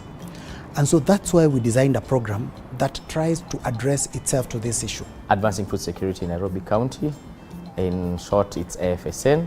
The project is implemented in Mathare, the whole of Mathare, that's Mathare Starehe and Mathare Roraka, as well as Viwandani and the Mukurus, that's the Njenga and the Ruben. So the project has 2 objectives. The first objective is improving the access of nutritious and accessible food for poor and vulnerable program participants. We used mother-to-mother support groups, and as well as improving the livelihoods, we used the micro SMEs. We established 20 mother-to-mother support groups, and each support group had 15 to 20 mothers. We have been able to provide sensitization and capacity building to these caregivers in terms of business development, providing them with some business skills, so that some of them who did not have anything that they were doing could be able to initiate businesses of their own. They were also linked with the county technical officer who trained them on smart agriculture, specifically establishment of corn gardens. This has enabled the mothers to improve food security in their households, as well as improve their livelihoods through vending of surplus products from the corn gardens they had established. Wakatupatia mpaka tukaweka mbegu, tukapanda ikakua. Sasa venye imekuwa, mimi nakula, majirani wanakuja wananunua na wauzia. Pesa napata ya kuuza hiyo mboga naweka. Pia kwa mambo hiyo ya lishe bora, hata siku najua tunafaa ukipika hata mchele unaweza ukapika hata na mayai uchanganishe na mboga. Pia nikaenda huko hospitali Mathare, wakatupatia homework tukuja tupime watoto. Ukipata hiyo ya red ndio iko na mtoto kwa limbaya. Ukipata yellow ni at least lakini si vizuri sana. Akiwa kwa ya green ndio iko mzuri. Mimi sana napimanga huyo wangu napata bado wako kwa hiyo ya green, hajatoka kwa hiyo green kabisa. Through the Afsn, we were able to train a lot of community health promoters to assist us in passing the message to the households. Because as much as we'll do so much within the vendor area, but now even at the household, how do they handle, how do they store, how do they cook, so that at least we can be able to minimize foodborne illnesses. And we know that at least 70% of all the diarrheal infections are related to injection of contaminated water or food. But for the last 1 year, we've seen a decline in diarrheal diseases, especially within Nairobi. We were looking at interventions that are at the household level, where the child is, where the caregiver is, and looking also at the community level and also at the larger level where we have the key stakeholders and the people who influence how resources and how regulations driving the issues of food insecurity are processed within the county of Nairobi. Food safety is a myriad of activities, but unless you have a direction, and the only direction is to have policy directions within the county. So in the county, our concern has been very helpful, especially in the drafting and also of the Nairobi County Food Safety and Fortification Act, which was enacted by His Excellency the Governor in 2024. But we had some gaps, and especially when it comes to issues of street food vending, our vendors within the informal sector. We had a gap, and concern already really came in, and we are at an advanced stage with the regulations. We are looking at maybe before the end of the year introducing the regulation into the assembly for enactment. And each and every vendor, before or he is licensed to operate, he undergoes a food safety training. That is a 1 day or 2 day training to make sure that they understand. Because unless, as a county, we've been pushing them up and down, trying to arrest them, but we've seen that the arrests and prosecutions are not bearing fruit. So the only thing is now to try and give them that knowledge so that they can change their attitude and start practicing. Nilikuwa natembea na ndizi nazibeba kwa karai. I was hawking. So after hii program imekuja, niliweza kuchange biashara na kupata space na kuweka biashara yangu sasa. So nikaona kutembea, it was too tiresome. Kutembea na mtoto kwa mgongo, ukitembea na watoto wawili. Vile hii program ilikuja na ikatusaidia na pesa kidogo. Kwa soko niinunue. Kwa month naweza pata hata 7,000 in which inanisaidia kulipia mtoto daycare na tena kununua chakula kwa nyumba na kulipa SHA. Sasa niko kwa Shop Sako, ninaendelea kusave. Hapo ndo naweza borrow hata loan ya kuboost biashara. Based on the selection from the Nairobi City County, the SMEs were taken under rigorous training using the 17 steps concerned for income generating activities. It took them around 2 months for them to go under all those steps and eventually developing a business plan. So based on the business plan, all SMEs were able to identify the gaps within their businesses and what concern could assist them to close those gaps. We had 2 types of categories for the SMEs. We had those SMEs who were still at the low level, where there were just grants for them to scale up, and some SMEs required various equipments. That's the capital expenditure in terms of capex for various equipments for them to scale up and improve the quality of their products. Talk finally concentrating on dairy goat products, whereby goats for milk, meat, and breeding service. After the training, I was fully equipped with skills, and business-wise, I can say it has really helped me because I had to identify myself in terms of now positioning my business. And then number 2 was all about now marketing of my product, then also branding of my product, and also doing follow-up for future references, so that once I'm doing evaluation and monitoring, it could help me gauge my project if it is growing or if it is not growing. Business-wise, I can say it has really helped me because initially I didn't used to concentrate on even doing processing, whereby maybe doing yogurt making or cheese making. But having been taught the element of doing the processing part of it, you find that nowadays I have surplus of milk because the number increased of the goats. I have some clients who like goat cheese, which is on a higher price than selling the raw milk. So that is also an addition that I usually get, and comparing to before sales that I usually had, I could get like maybe 5 liters to 6 liters per day of milk, but currently on a high peak I can get up to 15 liters a day, whereby I sell like for a liter it goes to 200 shilling. So you can approximate like maybe if I get 15 liters of milk, maybe I sell like 10 liters. That is 10 liters times 200 per day.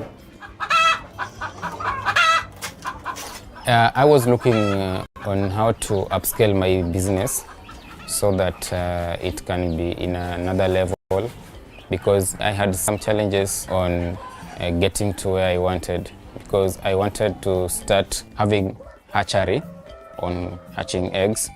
So it was that there was that gap, because I didn't have a good number of hens that could lay so that I get quality eggs, so that I put into the incubator to hatch. Through the grant from Concern, I was able to source ready-to-lay pullets, which after 4 months they started laying.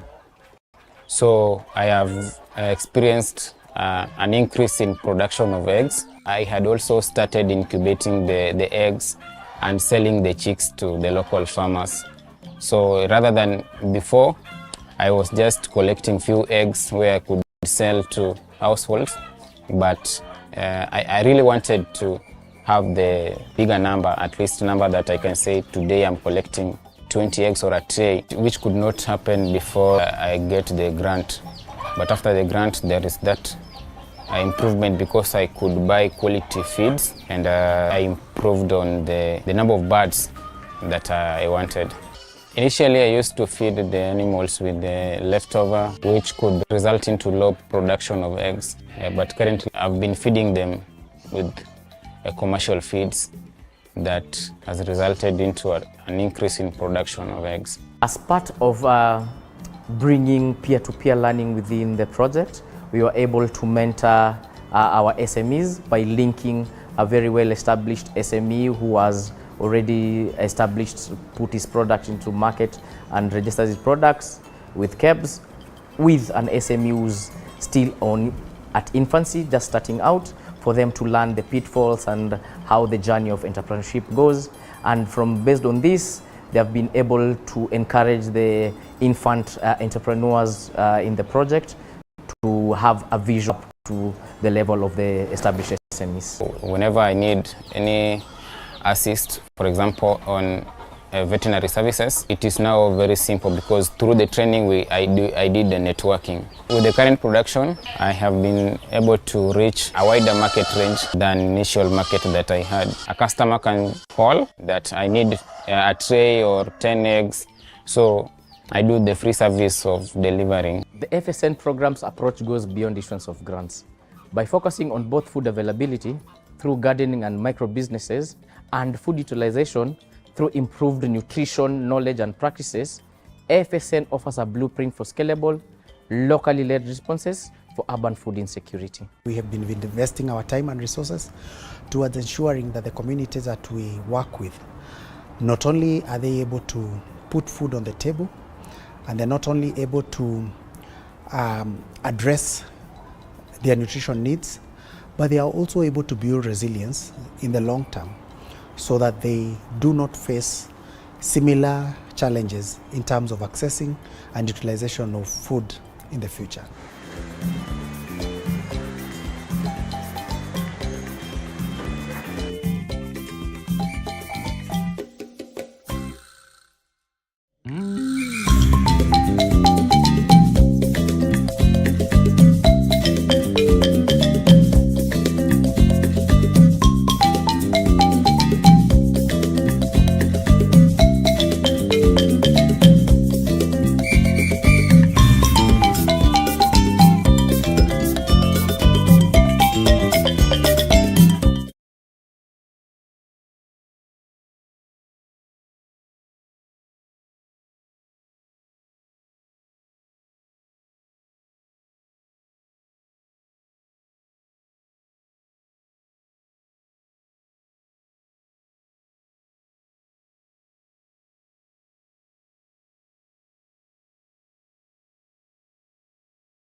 So you walk with us out there.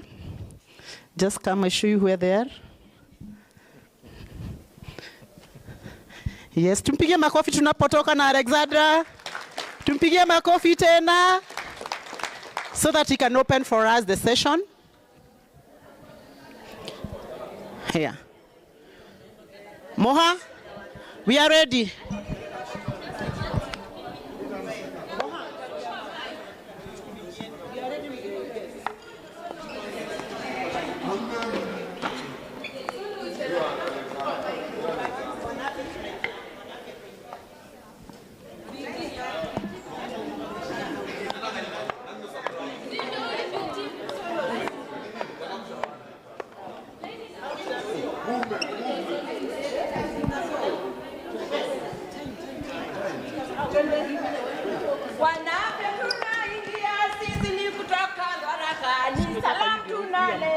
Pamoja na ujumbe.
because of time, we are bringing Alexander here so that he can make his introductory remarks.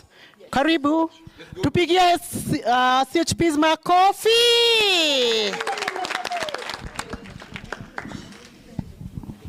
No, let's just stay there.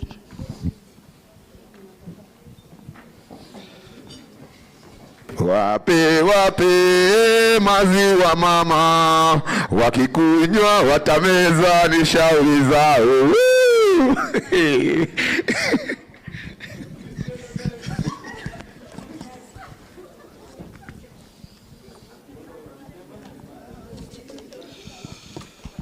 All right. Good morning, everyone. Good morning again. County Executive, Community Member, Business and Hustler Opportunities, Chief Officer, Market and Trade, Chief Officer, Agriculture, Chief Officer, Public Health, Chief Officer, Nutrition, Wellness and School Feeding. All protocol observed, I hope. Good morning, everyone. Guests, dedicated partners, resilient community members. First of all, I'd like to thank you for the beautiful day you've organized for the closeout event. We already had some beautiful moments. I'm sure that the different dancing will be circulated around for making fun from a lot of people. I would like to thank Madam Regina for the wonderful job you've been doing. Thank you so much. Now, let me tell you, it is a great pleasure for me and an honor to stand before you at this closeout event of the Advanced Food Security in Nairobi, AFSN program. What started as a continuation of the Lishe Poa project, which is also known as the Nutritious Chapati project, has given birth to a 2-year journey. We started in October 2023, and we are closing today, representing a collaborative success in the face of persistent urban challenges. We extend our deepest gratitude to our fundamental partners, City Foundation for their crucial $500,000 investment in the program, their belief in the market-driven nutrition-sensitive solution, the Nairobi City County government and the Ministry of Health, without whose support, meaningful change in the 4 targeted informal settlement. Mukuru kwa Njenga, I hope I pronounce it properly, otherwise you'll tell me. Mukuru kwa Njenga, Mukuru kwa Ruben, Viwandani, and Mathare would have only remained an aspiration and ambition and wouldn't have succeeded. The AFSN project set out with a clear goal: strengthen food security among poor and vulnerable community living in these informal settlements, particularly women and youth. This was not an easy journey. I was talking with you today, and you were giving testimonies of how difficult it has been in some moments. We all operated in the shadow of instability, public health disruption, and at times the effect of extreme weather events, such as flash floods and the El Niño events. Yet this project proved that the strength of adaptability and partnership. This commitment assured that we press forward towards the ambition goals. I'm very proud to share that the AFSN program delivered transformative results, from strengthening livelihoods, advancing public health, and contributing meaningfully to the Nairobi City County's vision, while demonstrating gender transformative approach. In alignment with the Nairobi City County vision of a city of order, dignity, hope, and opportunities for all, the AFSN program has served as a catalyst for gender transformative changes. By leveraging the social structure of 40 mother-to-mother support groups, The program successfully transitioned women from solely caregiving roles to becoming active economic agent, restoring dignity through improved health and creating hope through sustainable livelihoods. To ensure that every child in Nairobi grows with dignity and health, the program achieved transformative results in nutrition. Through the mother-to-mother support groups, we foster a culture of care that reached 221,000 vulnerable individuals. This focus resulted in, and we've seen some result in the video just now, but I just wanted to outline it here again.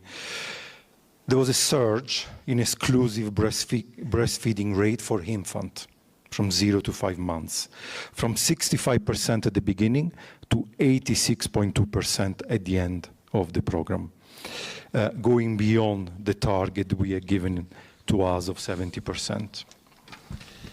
There was a dramatic improvement in child nutrition, the so-called minimum acceptable diet for children 6 to 23 months, which doubled from 24% to close to 50%.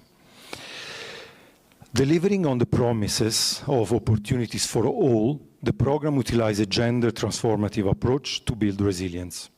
The mother-to-mother support groups achieve 100% adoption of model vertical garden, turning household into hubs of production that improve family nutrition, while generating income from the extra production. This market-based ecosystem fosters tangible economic order and growth. AFSN program empower 147 small-scale businesses and vendors with training and support throughout the program. The support catalyzed the creation of 140 new paid positions through 67 new startup small businesses and the expansion of 68 existing businesses. Crucially, 106 individuals were able to build or preserve their asset, securing the stronger foundation for their families. The success of AFSN was built on strategic innovation designed for sustainability. On a few key elements, the accelerator platform initiated the development of a gender-responsive business incubator platform rooted in making market work for the poor approach. This strategy enabled to move beyond traditional aid to address the systemic constraint preventing market from serving low-income population. A progressive quality framework. We successfully developed a progressive quality assessment framework to guide the ongoing improvement of vendor operation, focusing on business documentation, financial management, food safety, and overall growth. Policy engagement, essential. The program contributed meaningfully to governance by collaborating with the Nairobi City County government to identify key policies within the health and trade sector to tackle systemic barriers. The program also supported the review of the Nairobi County Nutrition Action Plan. At this moment, we are at a closeout event. The legacy of the AFSN program is not just in this number that I outlined, but also in a sustainable platform that was created for future growth and resilience. As we plan actively the exit strategy of the program, including the advocacy for increased resources for the primary healthcare networks. This is where community health promoters and frontline work can ensure continuity of social behavior and change communication intervention. Furthermore, Concern Worldwide has been working on a new program which is supported by the South Korean Agency for Development, KOICA, which look at the raw material, the orange flesh sweet potato that is used by vendor in the FSN program. We propose leveraging these achievements to establish innovative public-private partnership, exploring a city foundation-backed credit guarantee fund with microfinance institution to facilitate greater financial inclusion for the informal vendor. To conclude, to all the different partners, the City Foundation, the Nairobi City County Government, the Ministry of Health, and to all the dedicated small businesses and mothers of Nairobi Informal Settlement, thank you for your commitment, your hard work, and the willingness to adapt on this path of the program. The AFSN program has shown that combining economic empowerment with essential nutrition leads to resilient food system where no one is left behind. Today we are celebrating not just the end of this program, but the beginning of a sustained change and future collaboration. Thank you very much, everyone. Asante sana.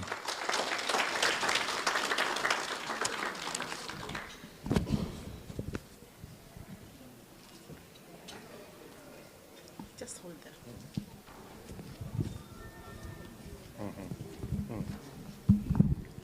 Let's give him a good hand clap before the CHPs come to appreciate them. A better one, a better one. Habari zenyu nyinyi wote. Nadhani kila mtu ako na furaha kwa siku ya leo. Tungependa msikie wimbo wetu kiasi. At least tunawashukuru naye kwa kila ambacho mmetufanyia kwa kijiji. Makofi. Haya. You can just stand here. Yes. Haya. 1, 2, go. Wanawake ni shamba la uzuri, wanaozaa kesho ya bora, kusafisha mazingira, afya, kusafisha mazingira, tuelewe. Twashukuru serikali ya kaunti na shirika la Concern Worldwide kwa mafunzo ya lishe bora kwetu. Afya yetu kweli jukumu letu. Afya yetu kweli jukumu letu. Lishe bora ni muhimu kwetu. Uchague vyakula vyenye afya. Nyonyesha mtoto miezi 6. Kunyonyesha bora ni msingi. Twashukuru serikali ya kaunti na shirika la Concern Worldwide kwa mafunzo ya lishe bora kwetu. Afya yetu kweli jukumu letu. Afya yetu kweli jukumu letu.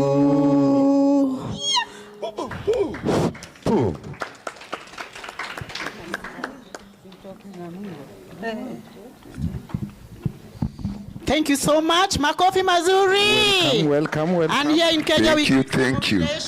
Thank you. So ulration tano ya boy child, sidio? 1, 2.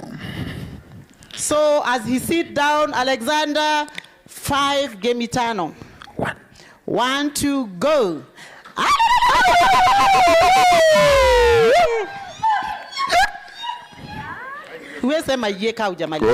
So we are starting for him, yeah? 1, 2, go.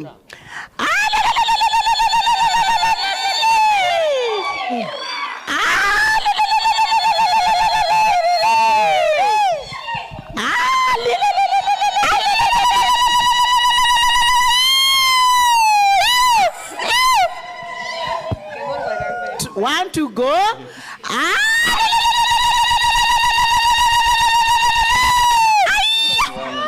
That's for Alexander. Thank you. Carol, you should be here. Huh? Oh, they were 4. Their boys ni tano. Yeah. So we have 1. Yeah. Okay, let's go the last one.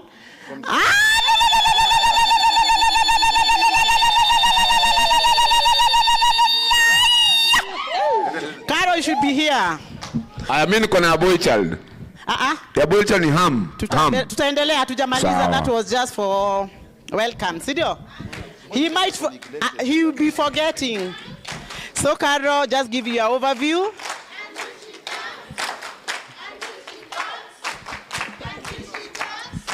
Thank you. I'm loving the energy. I wish you can stay here forever, but I know we have to finish. So the Chief Officer Trade and Market, Chief Officer Agriculture, Concerned World Country Director, all protocols observed. Good afternoon, or good morning. Yeah, so once again, I'm Caroline Mugo. I work with Concern Worldwide as a Health and Nutrition Program Coordinator. I want to give an overview of the project that we've been implementing in collaboration with all of us. So basically, it was a 2-year project that began from October 2023 to November 2025. So this month is the last month. So as we talked previously, we were in the Nairobi informal settlement of Mukuru kwa Jenga, Mukuru kwa Ruben, Viwandani, and Mathare. So the reason why we were there is because of the high cases of child malnutrition, whereby we see Nairobi, in terms of the caseloads, they're among the counties that contribute to the highest number of children who are malnourished. So currently, Nairobi is number 4 in terms of the children who are malnourished. So that's basically where we were. Because of that, we designed a program that we thought would address that situation. So the program that we designed had 2 objectives. The first one, we wanted to increase access to affordable and healthy food to low-income communities. When you talk of malnutrition, you have to have food for you to have good nutrition. So we asked ourselves, how do we work with the communities in those informal settlements to ensure they have access to food? And later on, I'll be telling you on what we did about that. Then there's a concept we talk about food systems, where we say from the farm to the plate. So having food does not mean they can consume the food. So we also wanted to improve the nutrition practices.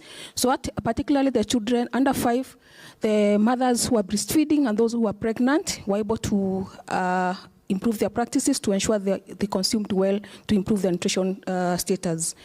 So the project had a target. So basically, our main target was the children under 5 and the pregnant breastfeeding mothers in those target locations, because generally those are the most vulnerable in terms of now the nutrition needs. Children are growing, so they need a lot of food. For the mothers, because now they are also breastfeeding or maybe they are pregnant, they also need to cater for their nutrition and also for the child.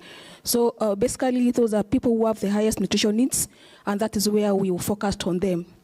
So our approach of improving food security was trying to improve income.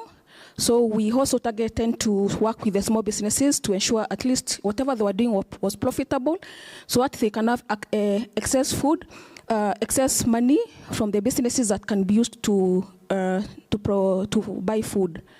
So then we worked with the mother-to-mother support groups as the main concept of trying to influence behavior change through a model that we say peer-to-peer. So if you have 2 mothers, it's easy for a mother to convince a fellow mother on why they need to change maybe their practices. So that's why we adopted that model. And lastly, our able community health promoters, we worked with them to ensure at least they would assist us in promoting those businesses. So to achieve those objectives, we had 3 approaches. So I'll talk about them. So I start with the first one. The first approach that we implemented was setup of a business accelerator platform. So trying to work with the businesses to ensure we are able to get their challenges and support them for what they're able to have profitable businesses. So how do you do about this? So first of all, we did a business ecosystem mapping, because you can only respond once you know what are the opportunities, what are the strengths, what are the challenges. So we're able to do this mapping to understand what kind of businesses were there, what challenges they were facing, what opportunities they had, what are the strengths, what now we could be able to tailor-made a system that would work for them. So once we did that, we sat with the 3 with the three ministries to come up with the criteria to ensure how do we onboard now the people we wanted to work with. And then after that, now we did some mapping to onboard them. So those were now the SMEs. Those are small, medium scale businesses. But then again, we also wanted to ensure the mothers were also able to have some monies. So we also set up businesses among the mother-to-mother support group members. So to ensure at least, even as we're doing the nutrition promotion of the practices, whatever you're telling them to give their children, they also have money to buy the food. So once we had this in place, we had a co-creation workshop. We didn't want to have a system that would work for us, but we had our one-on-one discussion, our workshops, just to tailor-made the platform to ensure to address their needs. So to do this, we gave them some evaluation so that they could be able to check on some of the key components of business skills development that now assisted us in tailor-making the platform. So we are seeking to see in terms of their business operations and strategy, what was their vision, what they do. Financial management practices, because if that is poor, it means it's not possible for them to have profitable businesses. Product and service quality, issues of nutrition, issues of food safety were also key for us. So growth and sustainability, we had a vision for them to move from maybe one person to more people expanding, because now when they're able to expand, it means now they're also able to have more food to a bigger coverage in the informal settlement. Then consumer engagement and community impact. So we were trying to look among the many things that were there, what would give us the biggest impact in terms of now nutrition, because that was our key agenda, and also trying to see how do they engage with the businesses, because that is what would make them to be profitable. And then lastly, mentorship and networking, because we are really working with the small businesses, so trying to look at the opportunities that were there, they had experiences on mentorship and networking, so that now we could be able to tailor-make something that would work for them. So looking at all this, so the package we came up with focused on financial literacy training, issues of business management, profit making, record keeping, things like that, microfinance and credit access. So we found most of them were afraid. They were afraid that now if they take maybe a loan, they're not able to pay back, they would lose that. So we had to train them about risk-taking and also bring some people on board who do microfinancing, mostly SHOFCO, so that now at least they could be able to educate them about that. Teaching them about now the M-Shwari platform on Safaricom, so that now at least now for expansion purposes to be able to access that. So product development and innovation. So when you walk outside there are some businesses, there are some products you see there. So when you started with most of them, they were very low level. So for us, we are still thinking about now food safety issues, KEBS regulations. Yeah, so working with them to ensure even as they are producing those products, are they more nutritious in terms of now micronutrient fortifications, things like that, in terms of now food safety issues. Then marketing and branding. So the produce they make, they have to sell out. So we gave them some grant that they could use to develop their marketing strategy and branding. We also taught them about how to do that. And most importantly, we looked at forums that could also expose them. Regina earlier on talked about the Nairobi International Trade Fair. So we had some of them that we were able to showcase their product there. The scientific conference and other forums, so that now at least they could also get exposure. And then lastly, equipment and technology. So how do we do value addition? So we also trying to work with a few of them to give them some equipment and also support them on how to do value addition. So that was our approach for improving the food access.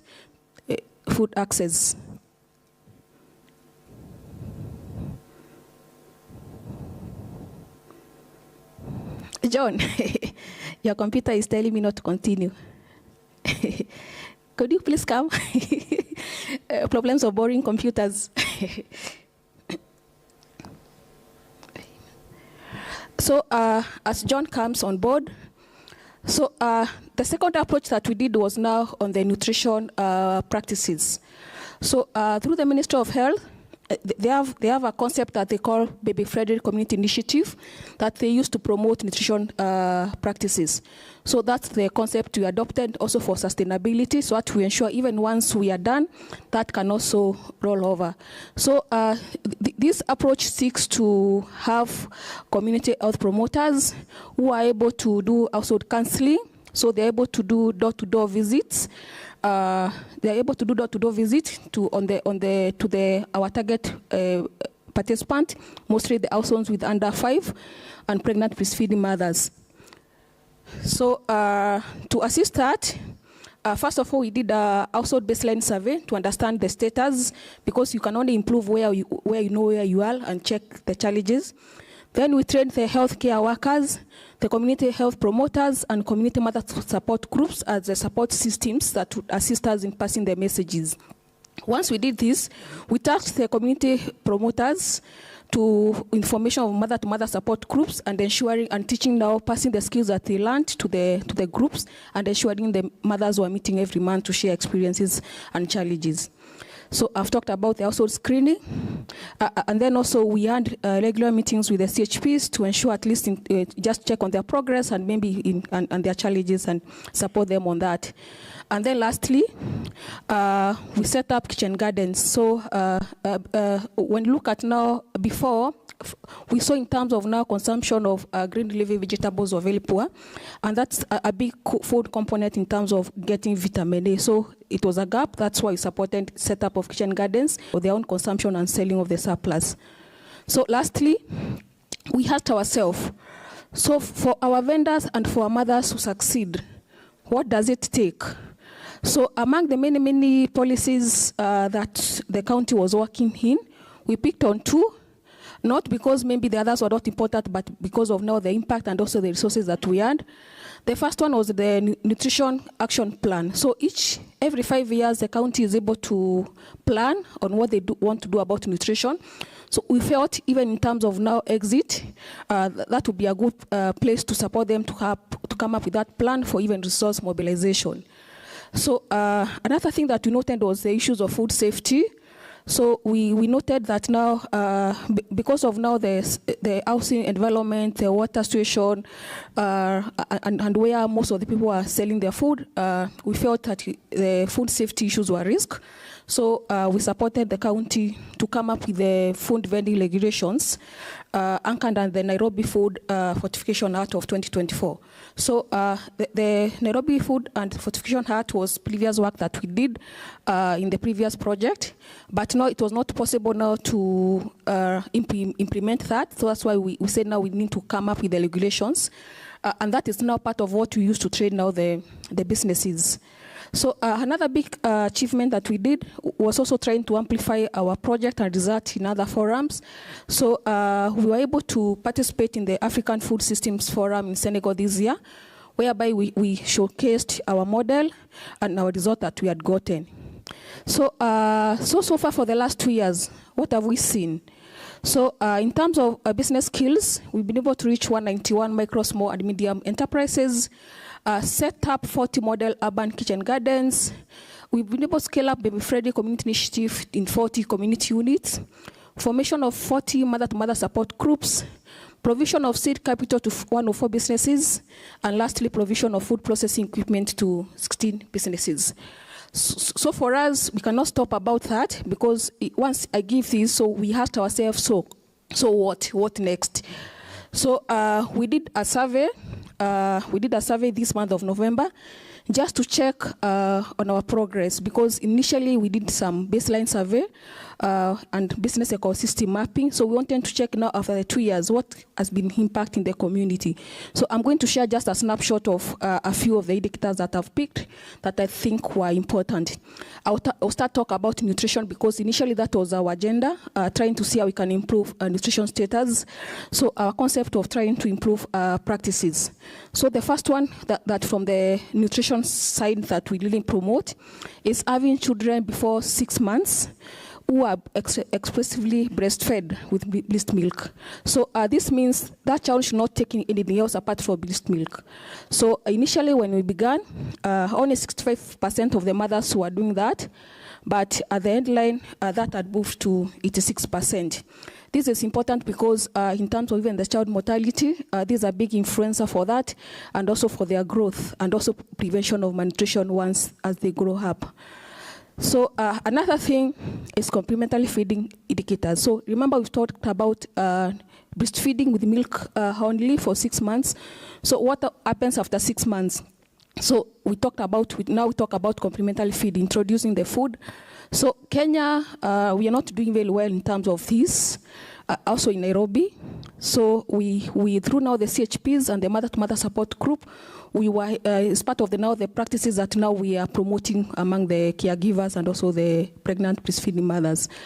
So there are 3 things that we normally talk about. First of all is the minimum meal frequency. How many number of feeds is a child able to feed? So you can see that move from 54 to 67. Minimum dietary diversity. For you to have good nutrition, you need to have food from different sources. So looking at also the number of feeds that the children were feeding, looking at this table, I just want to highlight on where we have the biggest challenges. So in terms of meat, fish, and eggs, that is where we need to put more effort, even as we do the closeout, even for the nutritionists and also community health promoters. We need also to continue emphasizing the need for this, because we know for these sources, they have the most nutrition in terms of iron and zinc, and the children at that age require that a lot. So at least the others are not bad, but that's where we have the gap. So food security. We mentioned this through the food consumption score, going to the household and checking in terms of now how the household meeting. We are not so much, as much as we are concerned about the under 5, we are also concerned about the general food situation at the household level. So we can see from the baseline, comparing the baseline and the headline, the red is a poor, the yellow is a borderline, and the green is acceptable. So I'll just focus on the acceptable. So from the baseline, we earned 82 of the households who were able to meet these. And then at the headline, that moves to 97%. So this correlates now to what we are seeing on the under 5, because one of the things that we note even the baseline is a situation whereby we see good food security in the household, which does not translate to the children getting the food. So I think this is a big plus for Nairobi. So I've talked about now the nutrition situation, but we're also working with the businesses. So in terms of now the businesses, what changed so much for them? So one of the things, after the training, we're trying to see whether they were able to apply the practical skills that were trained. So at the headline, 64.9% were able to demonstrate business skills. Record keeping and income expenses, 64%. Ability to calculate profit and losses, 86.8%. This we can correlate back to even to the testimonials from the 2 ladies who are talking about now how they are now able to have some savings. Access to credit, percentage who can access financial credit if required, 59.6%. The ones who trying to access financial credit in the past 12 months, that is almost more than a half. At 56%. So in terms of now the product that we're selling, we were able to set nutrition target for their product. So at least because that was our focus, we were asking them now, not just selling anything, but ensure whatever you're selling has a nutrition value to the consumer. So 96% of the people you're working with were able to set that. In terms of meeting that, 72% met this. So when you're talking about this, was trying to look about the nutrition profile, micronutrient supplementation, issues of reduced fat, fat, salt, things like that currently are causing a lot of chaos in terms of diabetes and high blood pressure. So sustainability targets. So once we leave, can these businesses stand on their own? So at least we're able, 94% were able to set those targets, and 75% were able to meet them at the end of the project. So product price accessibility to target consumers. So we're also teaching them about how to price their product so that you don't price it so high and then people are not able to access. So at least 81.6% of the people now at the household said were able to get the product that were being sold. So overall, in terms of now the product standards, combination when you compound all those, that was 60%. So business profitability, so 95.6% were able to say that were able to make some profit in the last 12 months. Remember earlier on we had told them how to do record keeping and also how to calculate their profit. Financial linkages, 67.5%. Financial training, number were able to attend training improved to 99.1%. When you started, it was only 1% that sent and ever received such training. So application of the financial training, it's not just about the training, but were they able to apply that? That was 74%. So then financial behavior maintenance. So if I've trained you maybe like 3 months ago or 6 months ago, are you still able to retain the knowledge and practice it? So post-training, so the ones who said they were still able to practice that, was 74.6%. So asset acquisition. So in terms of now business expansion, are they able to improve whatever they were doing, have some asset for their businesses? So 93% said that. New businesses employing additional staff. So in terms of now expansion and also the grant that we gave, they were able to expand their businesses, and 50% were able to have additional staff. So the existing businesses that were there, that were able to expand, were 59%. And then now, for those who expanded, we had 27 people who are also employed from those businesses. So lastly now on the urban kitchen gardens. So we are trying to see now, they set up their kitchen gardens. What was their scale? Were they able to produce enough for their home consumption, or just maybe like a few crops that could not assist them? So from now interacting with the members of Mother to Mother support group, at least 73% said they were able to consume their produce at least once a week or even weekly. And then 63% were able to sell surplus. It means now they had more than what they could use and they were able to sell. So so now looking at now what we've been able to achieve, and now that we are saying it's a closeout, so what happens? So our call to action to the executive, our call to action to the chief officers and their representatives and their directors. So how do we move forward? So we are asking that we expand complementary feeding messaging, trying to see the significant change we've had with that in terms of improvement in the nutrition practices. We feel it's been a good thing that we are able to also expand, because we only talked about 40, and there are so many CUs in Nairobi, so the capacity to increase is still very large. So expand business development support. So looking at the business that we work with, remember we talked of only 191, and you can see now from that what we're able to achieve. So if you're able to support more, it means now we're able to address so much more for Nairobi. Access to affordable credit. Madam Regina, I'm looking at you. So what platform do we have that we can also now link these businesses post-concern, and also the new businesses that we also be forming? Support cost management strategies, because especially for the women, one of the things they said was they were not able to separate business and personal money. So if, for instance, her mother has a kibanda, she makes like 100 shillings, she assumed that food is just, that money is just for use. They were not able to separate what goes to the business, what is profit. So that is one of the things that makes them, once they start up, they're not able to sustain for a long time. So we need to continue teaching them about that, even for the new groups, to ensure they're able to separate that, do costing models, things like that. So that now, at least even once we move, it means now they're able to have profitable businesses. Strengthen market leakages. So I know we've done a lot. We've done something, but not so much. So like now, those vendors that we're seeing there, what other opportunities can we use to showcase their product? I know, Regina, I'm still looking at you. You mentioned earlier that there's so much that you've done in terms of the expos, things like that. So how do we work together with them to ensure anytime maybe you have something, you can have a few that are able to come showcase their products? So maintaining financial behavior training. So I know we've done a lot of monitoring for the last 6 months to ensure at least the small scale businesses were able to remember that. So we need to continue that so that they don't forget. And then expanding urban garden initiative. Looking at now when we have now the mothers setting up the gardens, in terms of now what they're able to consume, and considering we only did 40, still again the scale is so large, the opportunities are there, and the communities are willing. You could see from the women there, from the young men there who are talking about the pigs, and even from your skit about the pigs and the chicken. So I feel this is something that we can also expand to ensure we reach more people as much as possible.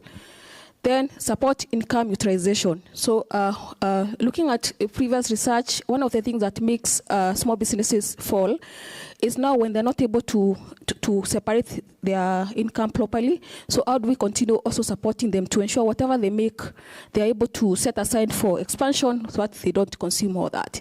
So thank you all. That's all we want today, just a snapshot of what we did, but we will be sharing maybe through the ministries. We'll be sharing the full headline survey report, what we're able to appraise yourself on what much more was achieved. Thank you.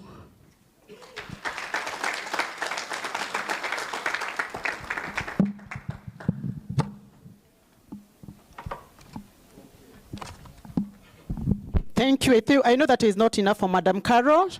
Just a good hard clap for her. A good one, a better one, and we increase it. Carol tumekuwekea ngemi. Your relations, the 4 of them, they're somewhere. So, thank you so much for that overview. Now we know where we are. We have known who concern is. And I was thanking Carol when she was looking at the management. Na hizo zingine unanirushia Carol si zangu. Wadosi wako wapi?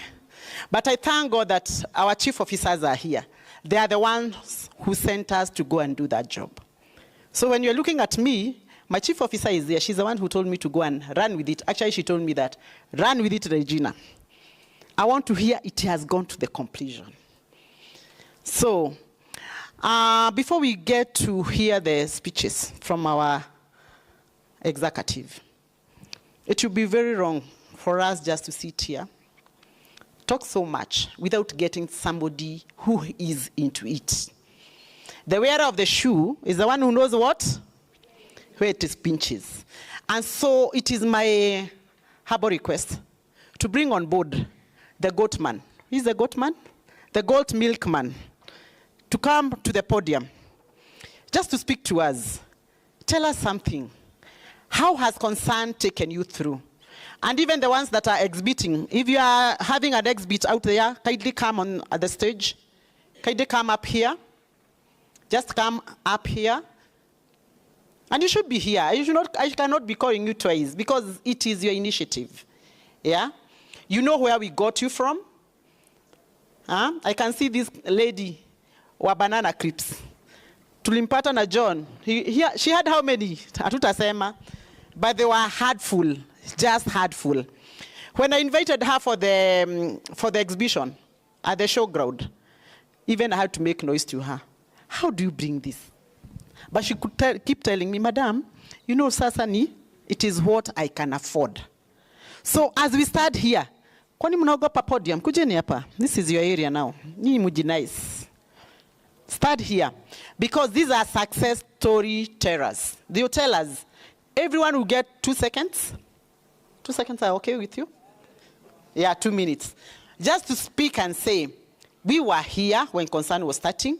This is the far we have gone with the team and tumefika hapa. So that we also get something, a gist of what is this that we are talking about. It is not just at the boardroom levels. It is what is happening at the mashinani. The people who are there, can they be able to speak? Yeah, they are the champions. They are our ambassador. Anytime I see this lady, anytime I see the goat man when I'm walking, anytime I see this guy and this very thin man here, you can see him, come here, the thinnest man here. Yeah, this is the thinnest man here. By the way, he was not like this when we were starting.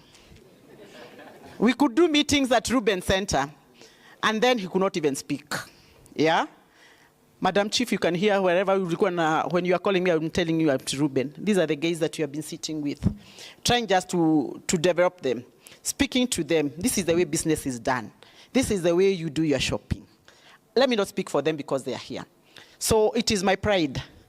Just welcome everyone and get 2 minutes so that we can be able to understand exactly what is this that you're talking about. And I know when you be going out, we're having the exhibition there. Pick something as you walk out. Yeah? I told them one of the issues that you cannot be doing products and then you leave them at home. You always put them in your basket. Did I say that? Yeah. So whatever you are selling, just carry it because it is business. We don't close businesses. We need just to delegate. We talk about delegation. If I have to come here and I'm in business, I've already delegated. Such that even when I'm sitting at my comfort, pesa inaingia, I'm just looking at the one pesa. Yeah, what M-Pesa, see there? And even when I want to go out, I'm giving orders. Pelekea mama nani 5, 6. I can speak tomorrow morning, until tomorrow morning. But let's hear from them. A clap for him. What a uchoyo. CHPs, I am not seeing you clap. So that even you, when you sit there, it is just not, it is not just every other day just sitting there. Are you having your hustle? Ama unagoja basari tuanze kuona tuleso hivi. Thank you. Shalom, shalom. Yeah, my name is Kevin Uduny, aka Farmer number 1 from Madare, founder of Talk Farm in Ruma Town Youth Group. Yeah, so we are located in Madare, Lower Modaiga. So my main concentration is on dairy goat production, whereby I concentrate on rearing various dairy goat products. Breeds in like Toggenburg, Alpine, and Saanen. So what I do is that I do crossbreeding because of the milk element, because of space factor. So when I was involved into this program, in fact I was moving on a slow motion when I met Concern Worldwide. So I was introduced into the training program where we used to go to, it was an entire sim training, because I can say that before engaging into that program, there are some things which I was doing, thinking that I was doing them correctly. But after the training, I was taught that I was just like kufanya ile biashara ya mtaani.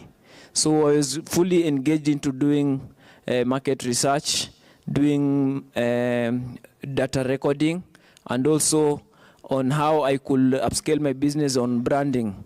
So if you go outside there, you'll see my products.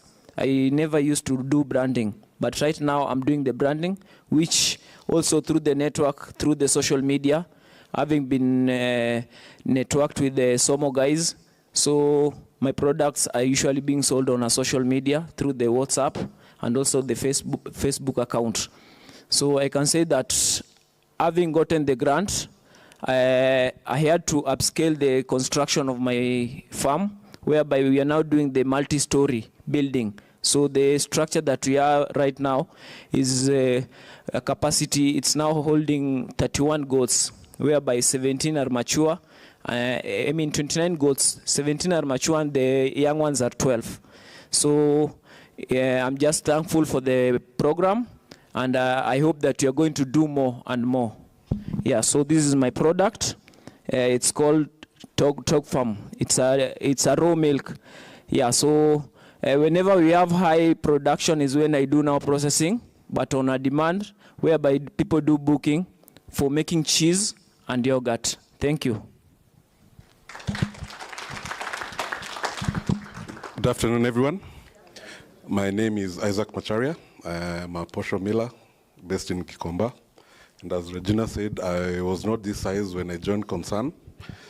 I was actually much bigger. And my shirts would, whenever we were called for a meeting, one button would pop out when I'm seated. But now I'm looking much better. I make flour, uji and ugali. I have a sample with me here. This is for ugali. It's when you cook it, it's yellow in color. It's called unga afya. I also have the white one. After joining Concern, I was able to acquire machinery that has helped me make quality flour. Before, my flour was a bit rugged. Watu walikuwa wananiuliza, hii unga yako after 2 weeks, 3 weeks imeharibika. And that was because there was a process I was keeping. But since joining Concern, now I'm doing quality, healthy, and also we fortify. I must, in case there's anybody from Kanjo, we fortify our flour, and that is why I'm even much healthier. So thank you very much.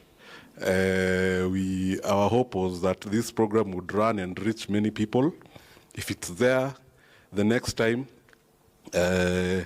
and we get new members, it'll be a success story. Thank you. Hi, I'm Bill Oguto. I'm from Tecofots, representing the CEO. I hope you know Newton. Yeah, the short guy. So it starts from us to be healthy. We are the architects of our own lives, starting from business to our health, how we want to look. So if you want to be healthy, like he has been of late, he has said that you should start by checking on your diet what to consume, right?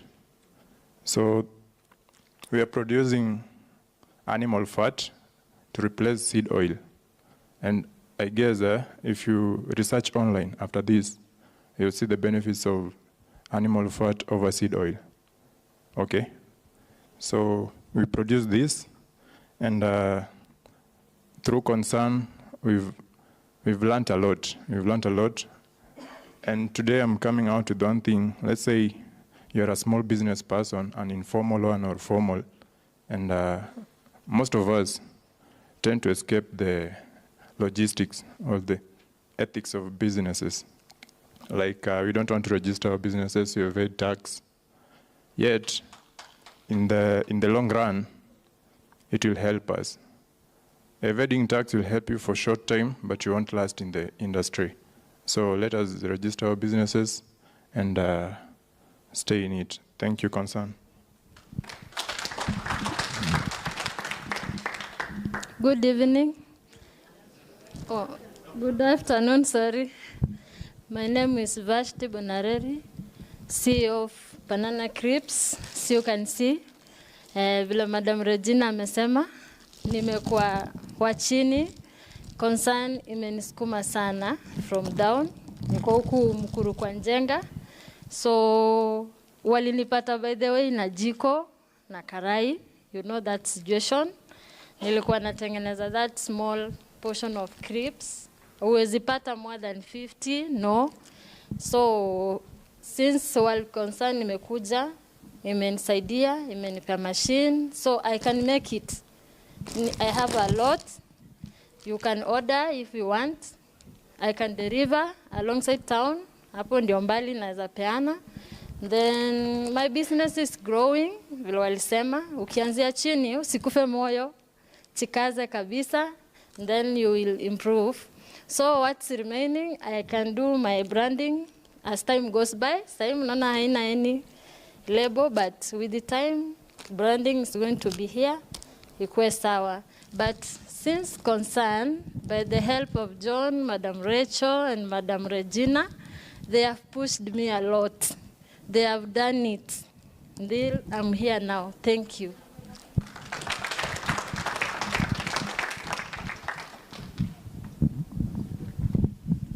So, umesikia hizi stories za Jaba, si ndio? And we have not implanted people here. These are real vendors. Uko mashinani. Just to speak a little bit on this, nilikuwa nimeshaongea juu yake. Tecofots. The first time we went there, this guy ran away. Yeah? Because of the space and the places he was doing his business in. John can attest you. Paka nikamwambia, because unajua, somebody amesema Mkanjo, hakunaga Wakanjo hapa, we are county. Sawa? But ukitaka Kanjo, utawajua after here. But as we are officers, and we come with a lot of goodwill to speak, yeah, to convince, to tell you the benefit. So this guy just ran away. And I had to tell John, you know me niulemse. So do this, go and speak to him. Because the space tumepata he's working on is pathetic. Let me use that word. And yet he wants this product to be consumed to the people. Yeah? If it were you, can you consume it? I wish you saw that karai. That was then. But today, this guy is going international. At the East African community, he was one of the people that were given a slot. We ensure that they have penetrated to that level. Selling to 8 countries, not even Kenya. We've just finished the East African community exhibition. And with Madam Chief there, she ensured that our people have gone. So, Chief, maybe you never knew some of the people who went as far as, from the concern, as far as the East African community. And this guy is trading. If you get to him, to his, as he's saying, you see him, he's going far. Just somebody from nowhere. But yet concern has put him to where he is. So that's what knowledge or information can do to somebody. Okay? Okay. Yeah. And I love the way he has said, don't evade tax. Because it is just for a short time.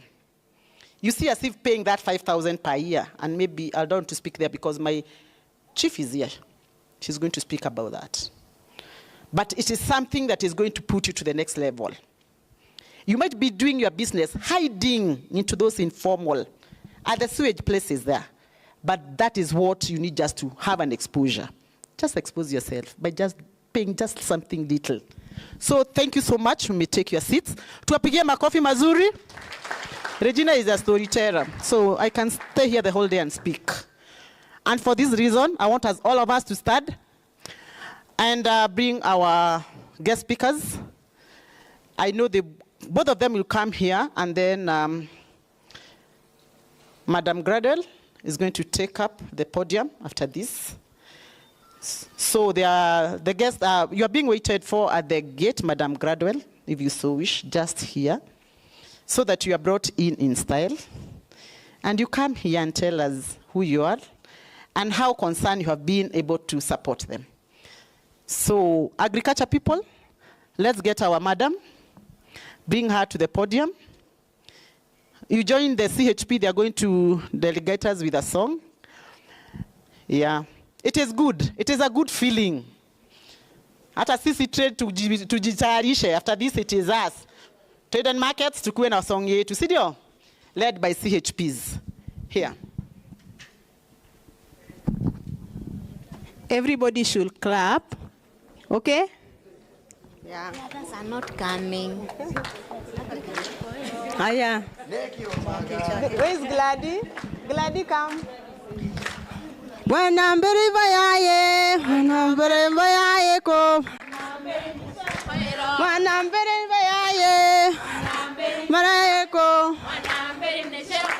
Wanambere bayaye ko. Wanambere Gladys bayaye ko.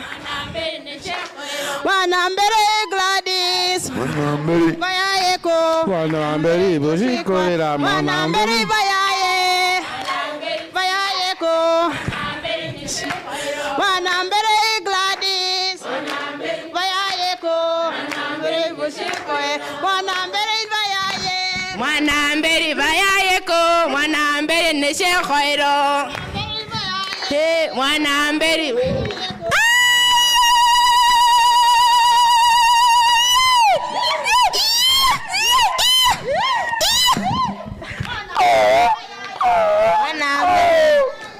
Wanambere shake. Wanambere.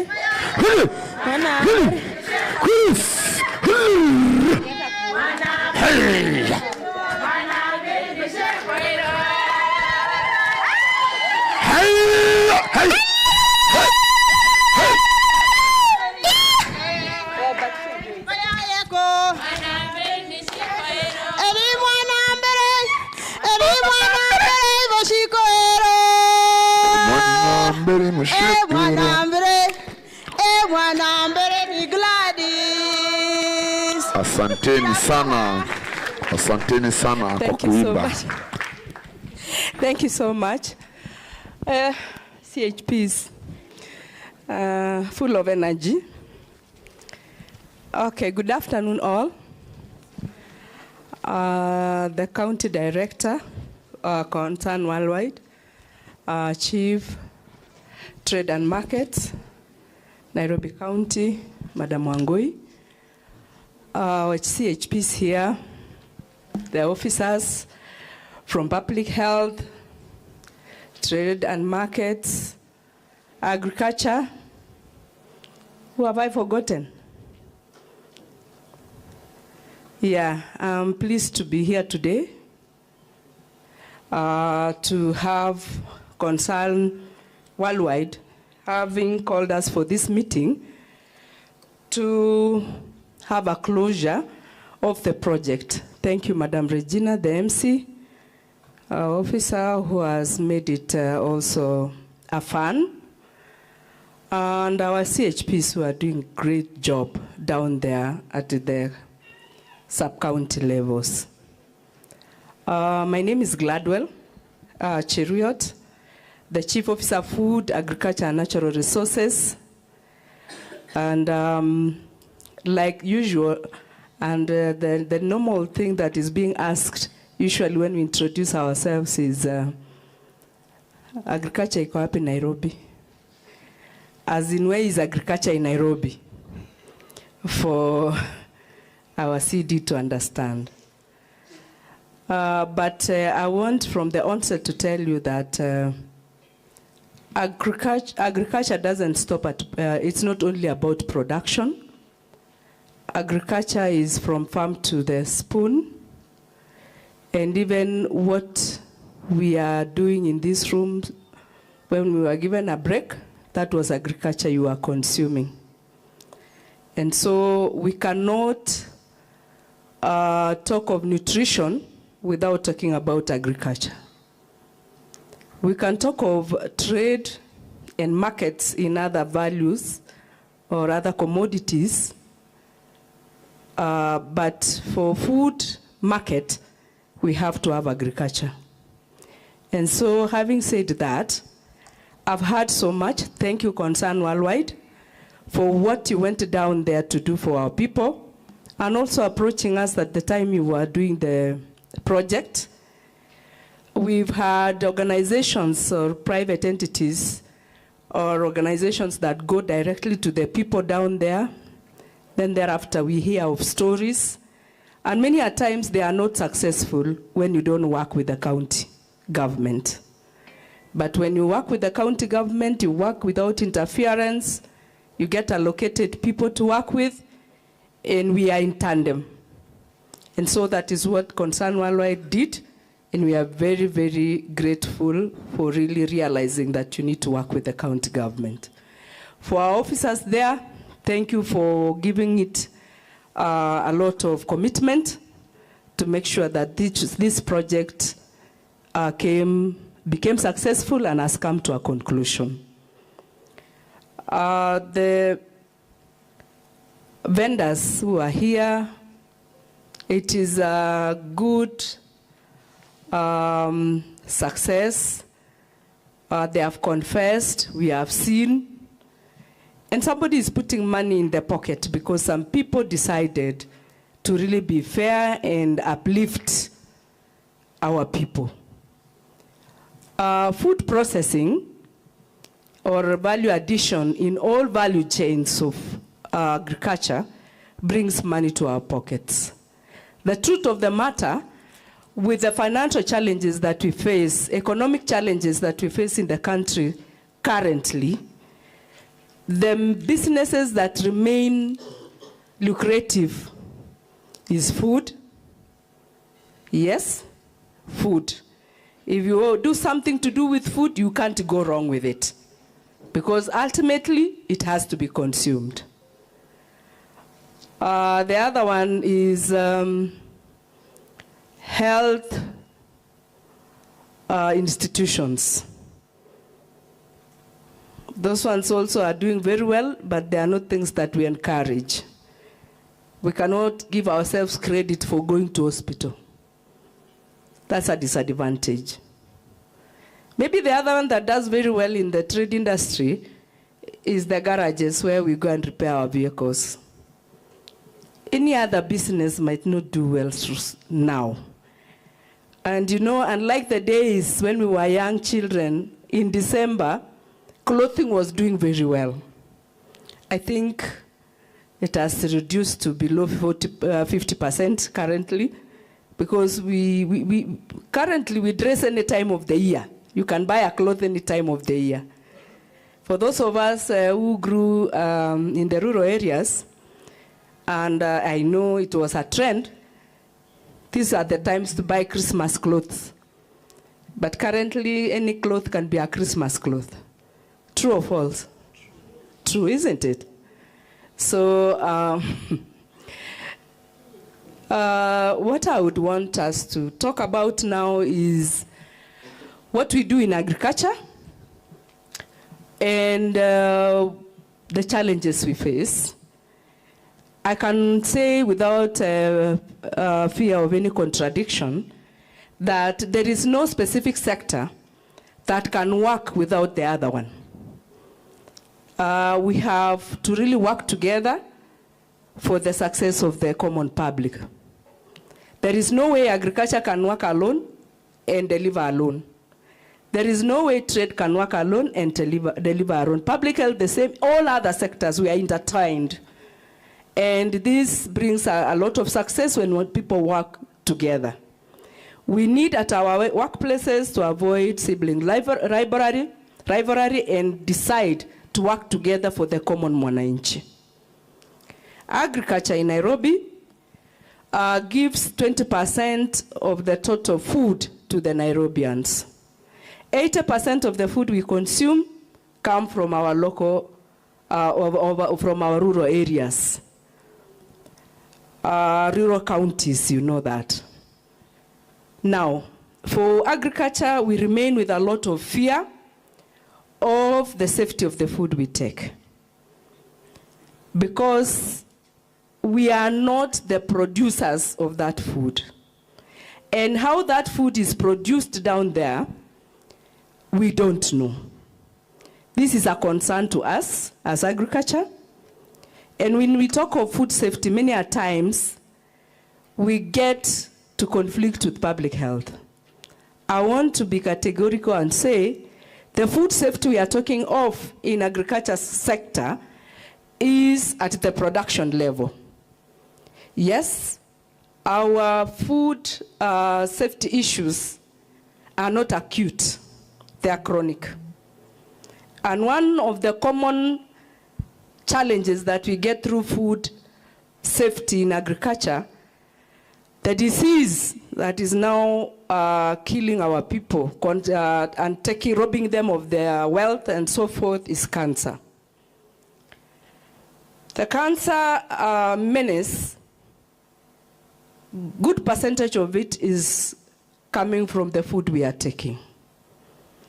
Reason being, the way that food is being produced.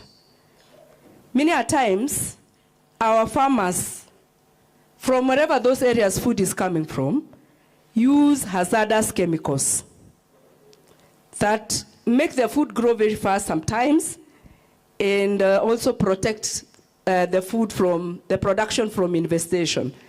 The challenge will be the residues will remain in the food.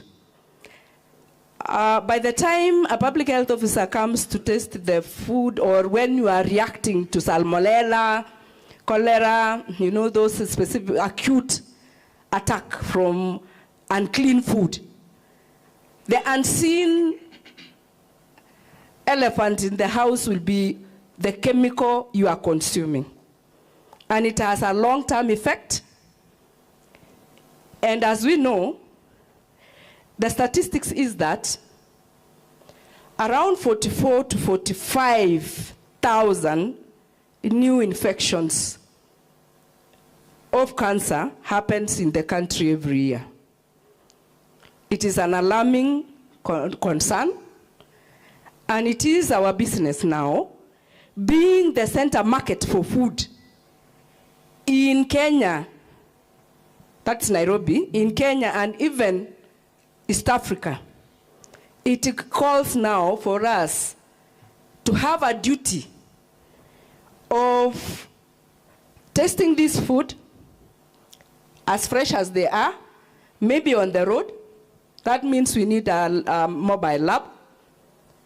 And also from the markets to increase the safety of the people, of consumption of the food we are taking. This is a duty I'm trying to work on as the chief officer. I'm approaching institutions, and I want to also take this opportunity to continue asking Concern Worldwide that please don't leave us. Let's add something else, particularly on food safety, so that we work on what we call food traceability. So that if we get those tomatoes to be unfit for human consumption, we should be able to trace back to where it was being produced from, so that we go there instead of maybe punishing the farmer, we teach the farmer. So that the coming generation can be safer. Remember, those of us whom we are giving, God has given us a chance to give birth in Nairobi County. These children we are bringing up, we are starting from feeding poison to them from the onset. And safe food, in terms of agriculture production, cannot be seen using the naked eyes. Most of the time, that food looks very beautiful.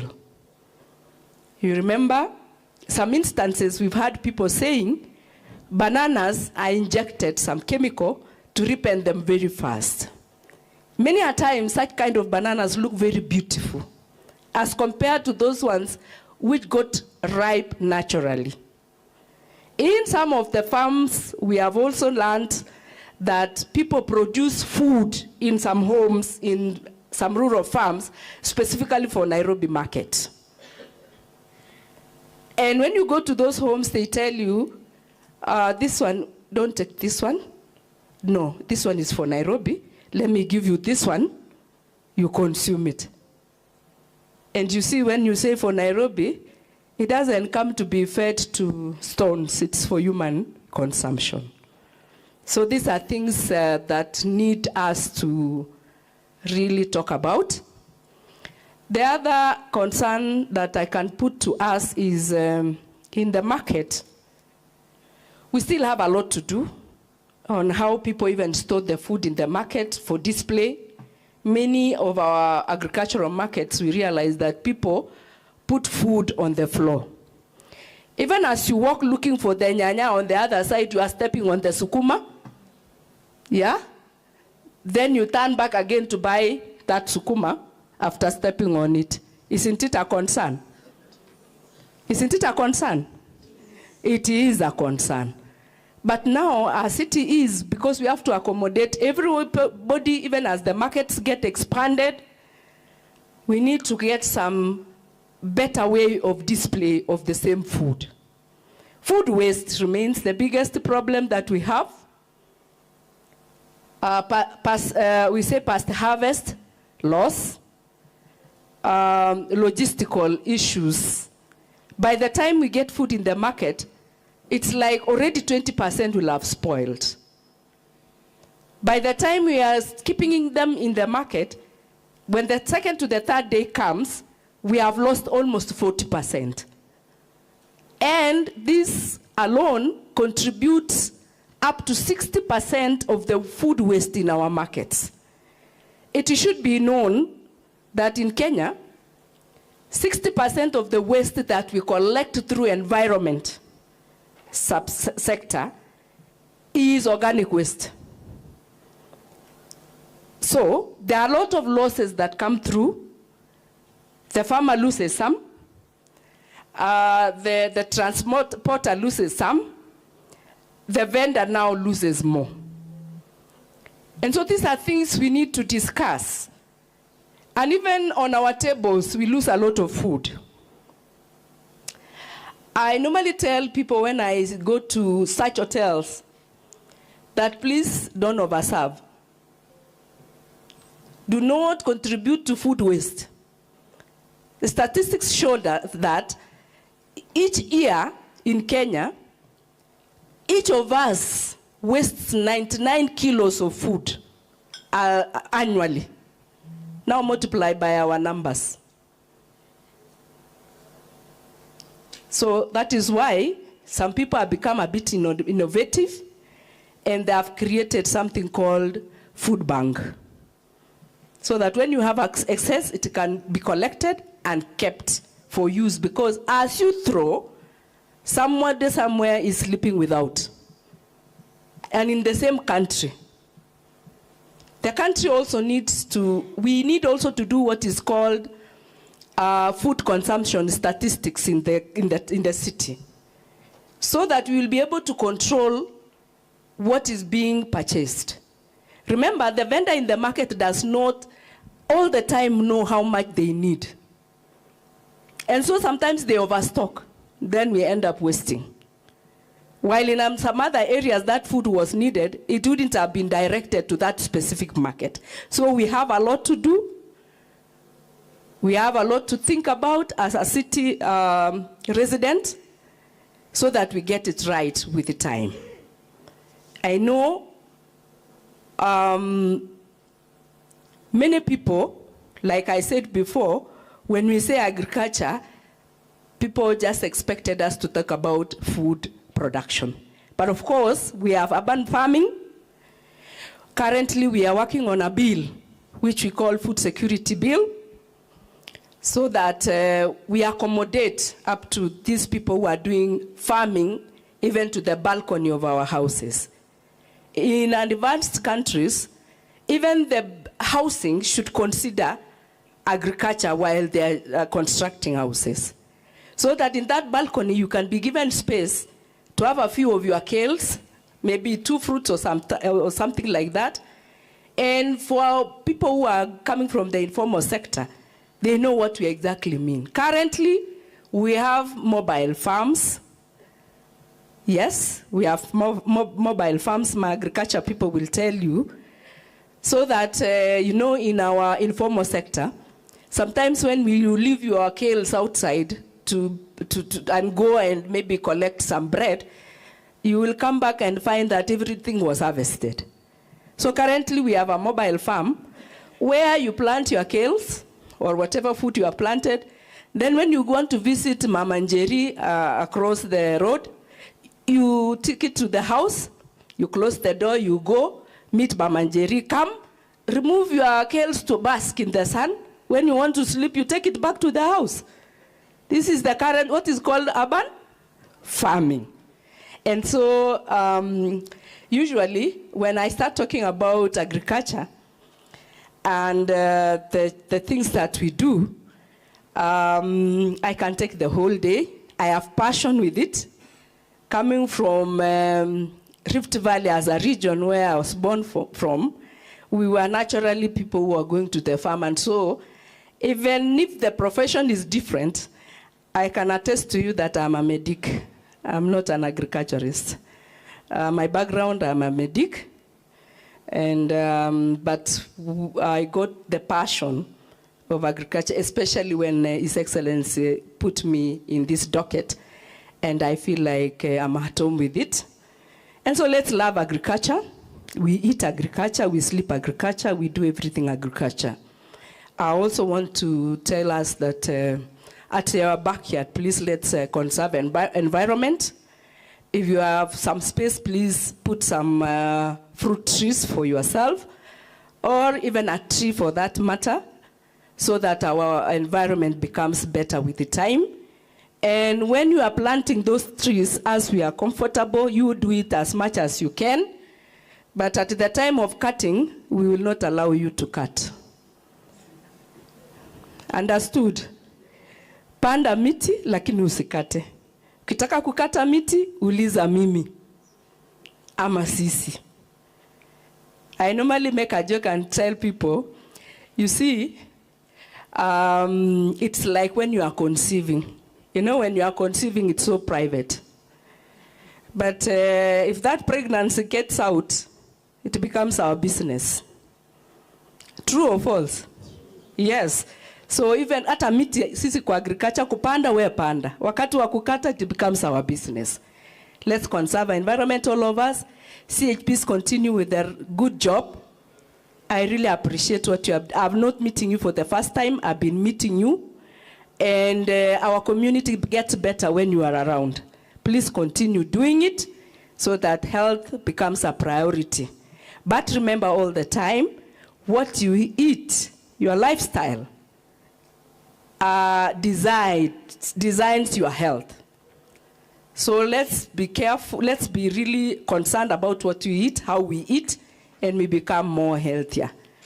I can tell you that in medical field, it doesn't mean when you are slim, you are slender, you are healthier. It doesn't mean when you are fat, you are not healthy. There are so many factors that come with it. To crown it all, let's take plenty of water. May God bless us all.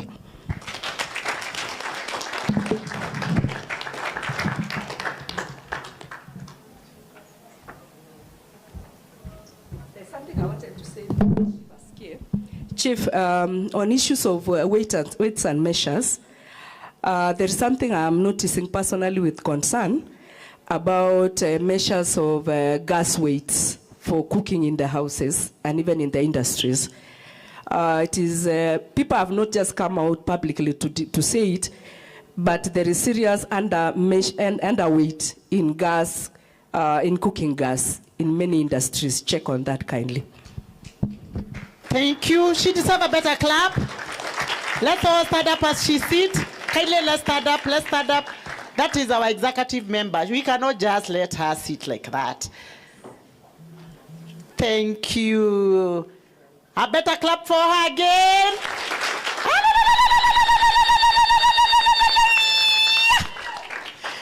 Thank you, thank you, thank you, Chief. You have really spoken. That is what we wanted to hear. And I would just want to add somewhere where she said that you might be thinking that you are bringing food just to be eaten by people in Nairobi. And there was that narrative that somebody just grew tomatoes and there was no tomatoes in Nairobi. So this guy decided, because now, you know, there's a ripener. So he had to spray the tomatoes to ripen very fast so that he can bring, now that Nairobi there is no tomatoes. But who was the first consumer of those tomatoes? The daughter. So when he had sold at a very high prices. So when that tomato came to Nairobi, the daughter purchased. Only later in the evening, he heard the daughter was admitted in Kenyatta. And then he was asking, like, what is the problem? So going to Kenyatta, the doctor told him that it is food poison. Coming from where? Traceability. Chief, I've talked about traceability. So what did you consume yesterday? That backward. What happened? I went to the market. I bought tomatoes from where? All that. She not even eat. She ate kachumbali. You know kachumbali? So alikuwa anasema I ate kachumbali. I bought tomatoes and then I did kachumbali. So this man had sold the tomatoes.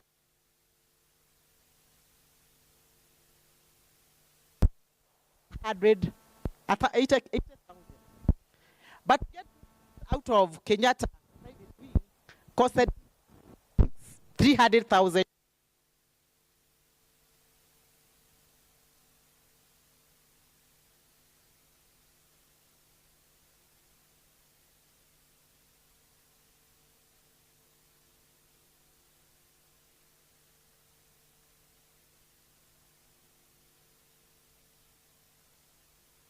From the guest speaker. Chief, you're just borrowing your 5 minutes because once we are done, we need to have a group photo and because it has to end well.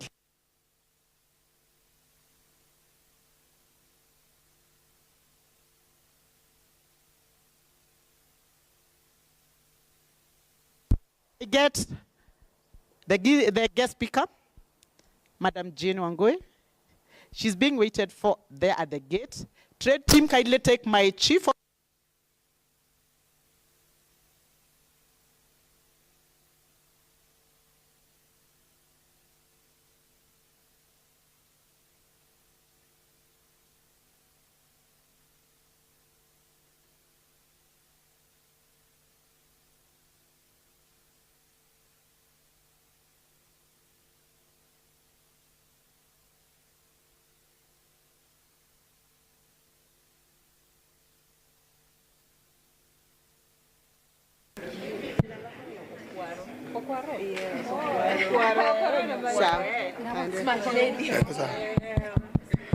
Ready? Apoka wanyala shaka gimana hicho mejuna kutoka msimu wa rangi kama rodo donjo Jenny Joy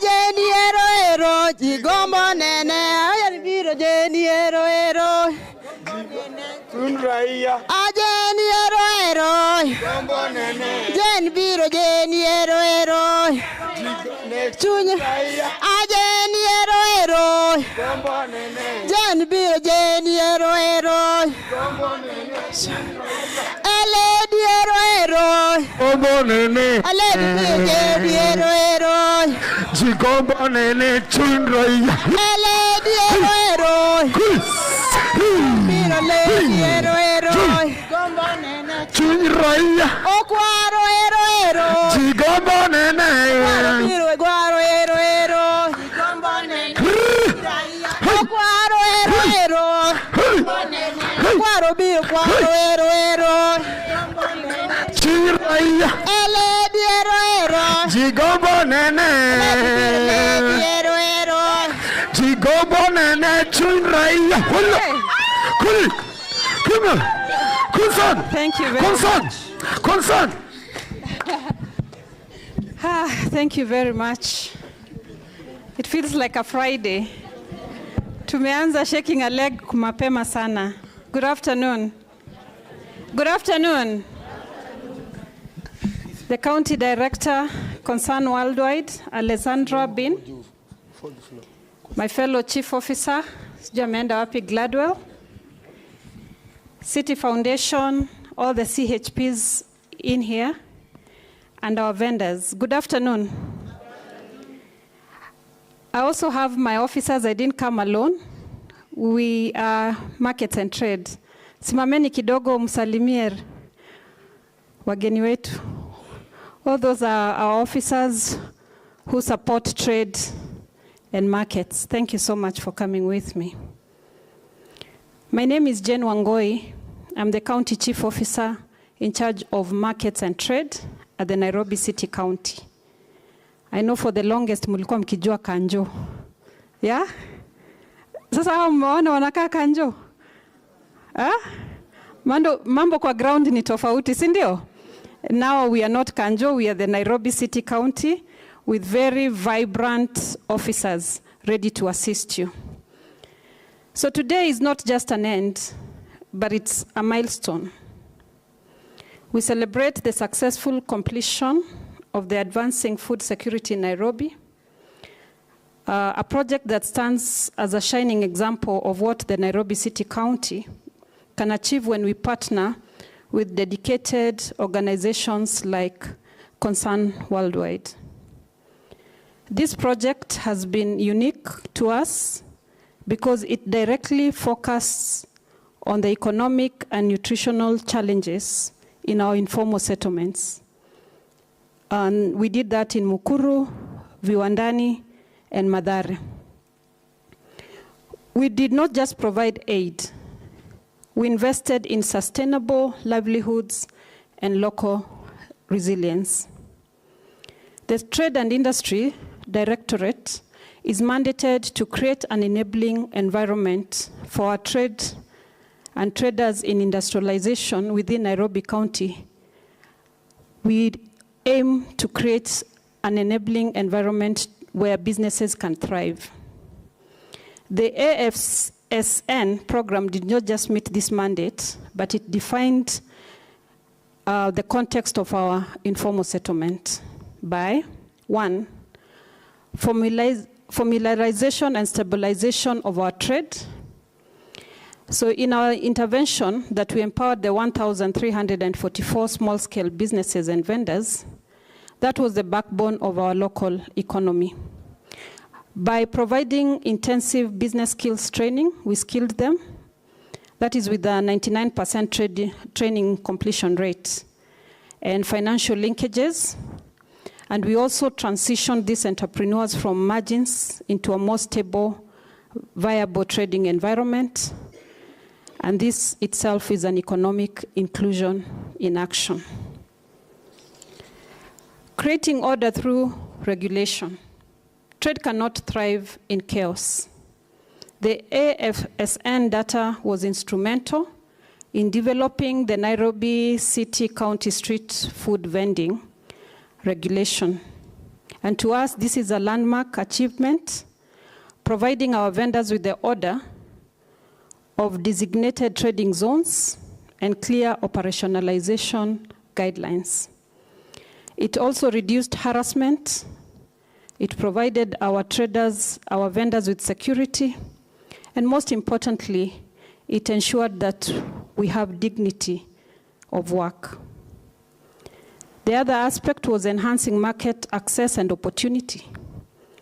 This facilitated the future of commerce by linking the vendors to formal banking, mobile payment platforms, and the e-wallets, with 67.5% vendors showing improved financial behavior.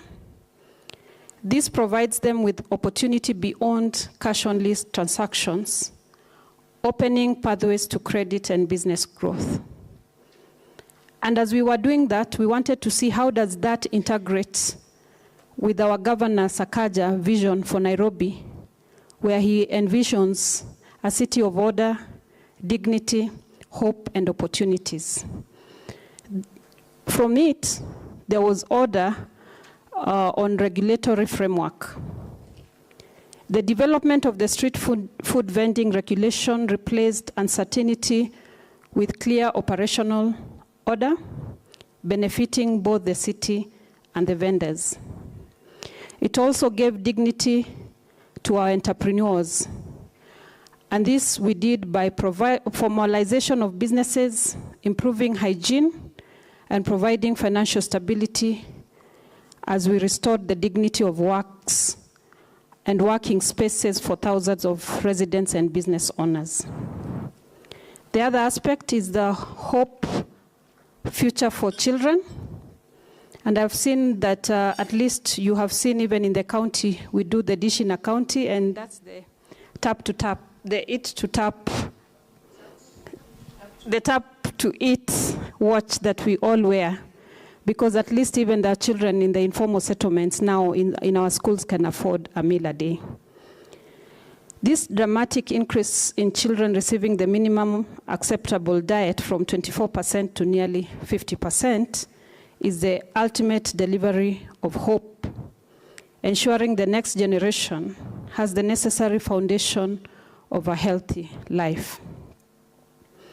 It also created opportunity in economic inclusion that is now linking the vendors to finance, providing business skills, and giving seed capital, which is very important for businesses, such that we also give them the food processing equipment, directly delivered economic opportunities where it was needed most.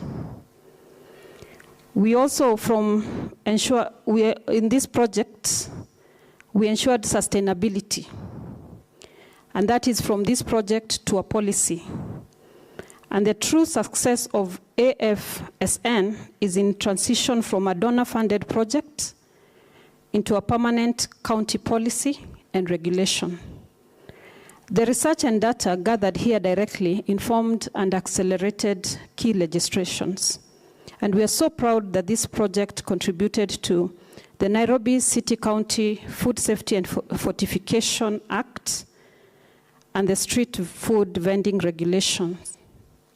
These laws provide a formal, safe, and regulated environment for the very vendors this program trained, and we have seen them here, ensuring that their businesses are secure and the food they sell is healthy.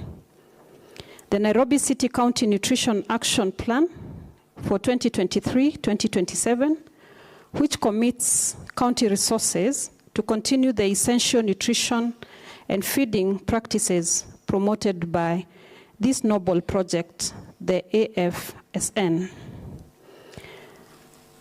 We also now have local ownership, so the skills and knowledge now reside within the communities.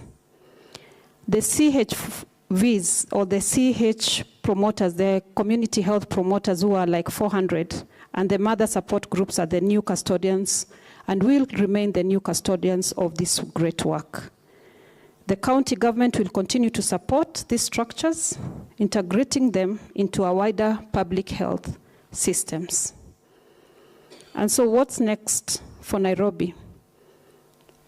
The AFSN model, the empowering vendors, improving public health, and integrating community action, is a blueprint for us. We are now tasked with exploring opportunities to replicate this successful integrated approach in other vulnerable settlements across Nairobi County. And I'm sure we can do it. Nairobi inawaka ama iwak? Lazima iwak, si ndio? I wish to request for continued collaboration between the Concern Worldwide, City Foundation, and the Nairobi City County in empowering and promoting change and development for Nairobians. In particularly, the Trade Directorate, which is represented by the officers here, is currently working on our county trade, industries, and investment policy. And I urge you to join hands with us in this endeavor, as it will enhance sustainability of such projects and collaborations. I want to end by giving my special thanks to our partners, Concern Worldwide and City Foundation, for their expertise and dedication. The AFSN program has left our city healthier, more resilient, and more equitable. As we close this chapter, we know that the seeds of sustainability have been planted, and it's now the Nairobi City County's duty to ensure they grow. Asanteni sana.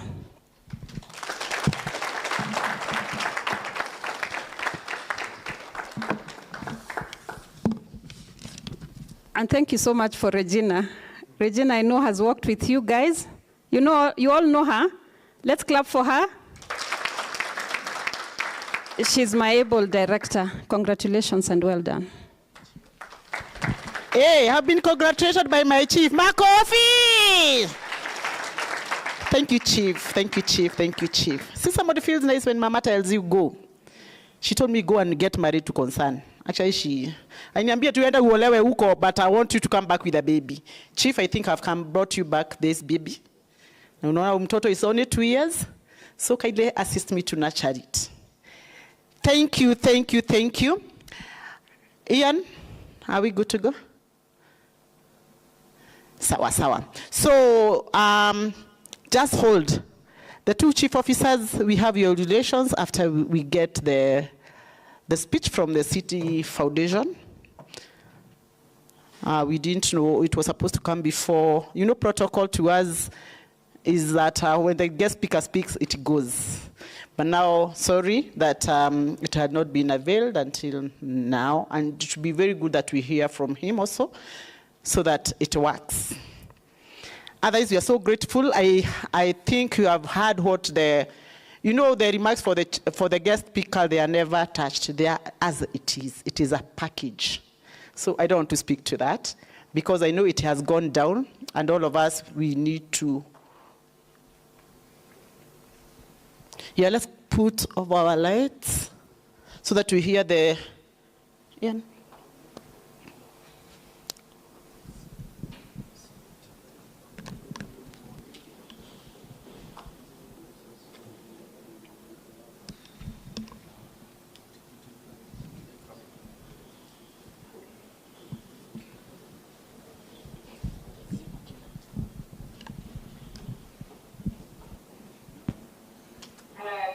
Thank you.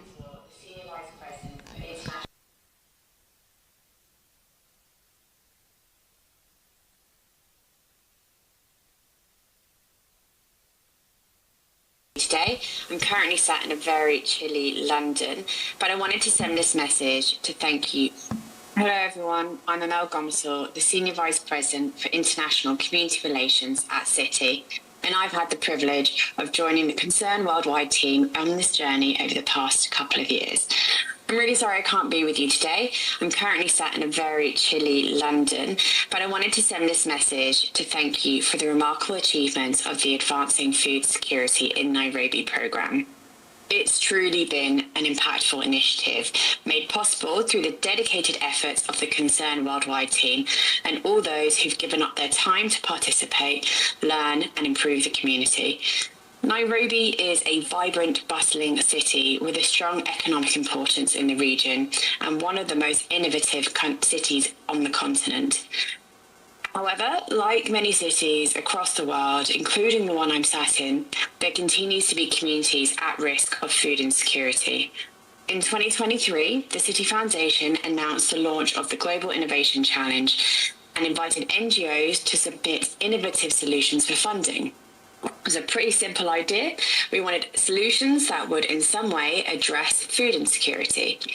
It proved to be an attractive offer to NGOs, and our communications were fortunate to reach someone at Concern Worldwide who successfully saw off other applications to secure $500,000 for the Advancing Food Security Programme. So if it isn't already evident why it was successfully selected before this event, there's no doubt in my mind that after hearing from everybody today, you will understand why. This programme confronts acute challenges of food insecurity and unemployment head-on by offering innovative market-based solutions.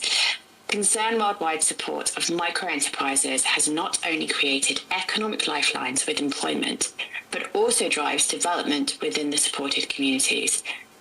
The programme has empowered vendors to transform informal food systems, ultimately improving nutritional outcomes and building economic resilience.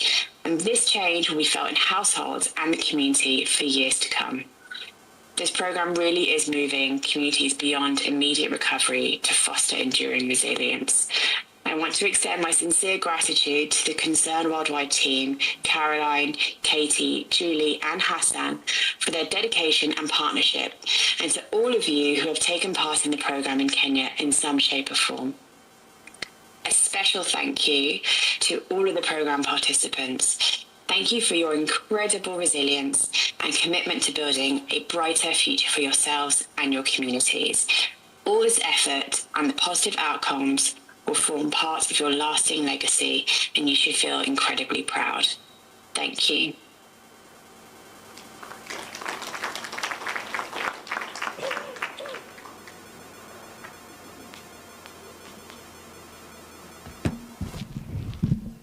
So thank you. That was City Foundation, the ones who have been supporting us all through. So we are so grateful. Now we are coming to the end of everything, and because it is a closeout, we forgot to come with John, you forgot to bring the balloons. We punched down them. But then let me call upon all our guests just to come to the podium so that we just do something that is going to show us that we have come to the end of phase one. And Alexandria, you are so much aware that, as Chief has said, and also Chief Agriculture, we have something on the table that has not yet been worked on. I know we talked with you before. I told about our trade policy, and my chief has spoken to it. What we speak to all what we are doing, we have to have a legal framework. So even as we come to the close of this, we are kindly asking that that one you can take it up as the first priority. Then we have the capacity building for the staff. Yeah, so these are the takeaways. The staff training, I know we did some, and to some have not been done. But for the whole trade and industry, it's just a new cream. So the ones that were trained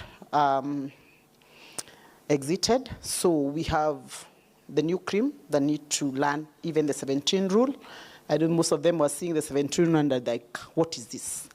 So we are kindly requesting that if we can have that for the staff training, and also for the public health, agriculture, and nutrition staff, so that we can have that combination, just the way we did the first phase.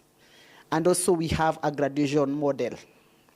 Like now the way we have the vendors who went through the phase 1, so how do we graduate them? So that at least again we can be able to incubate. Yeah. So that is what we are looking forward to for this program. And all this will be done because I know we can. So we are not closing, we are closing the window, but the door is open. So kindly, we request, that's our request. So we are asking that as we come to the closure of the day, I request that the excellencies just come to the podium, Carol and the team, so that, I don't know whether we have something that you can exchange, because now we are giving the opportunity to us, Chief. You are giving just come so that you hand over the responsibility to our executive for the continuation. Ian, you need to be here. John, Kirue, come up here. Some representation from trade, agriculture, at least one person just to come here, because this is a memorial. Just come in front. Isaiah, come here from trade. Markets, Mark. Monica, Kim, come in front from public health. Agriculture. Penina or Jugona, come here.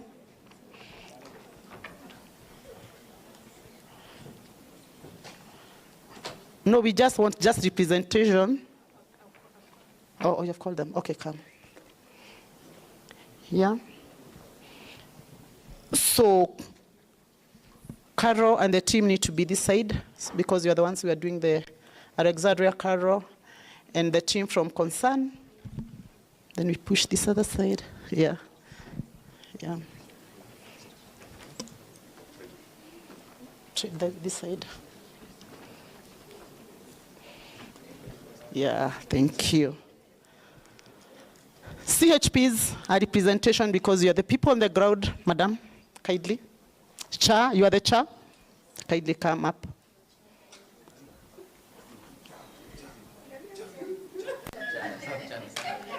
Huh? Anakuja bila uniform. Ni cha ama nchan. Moha? Huh? Moha?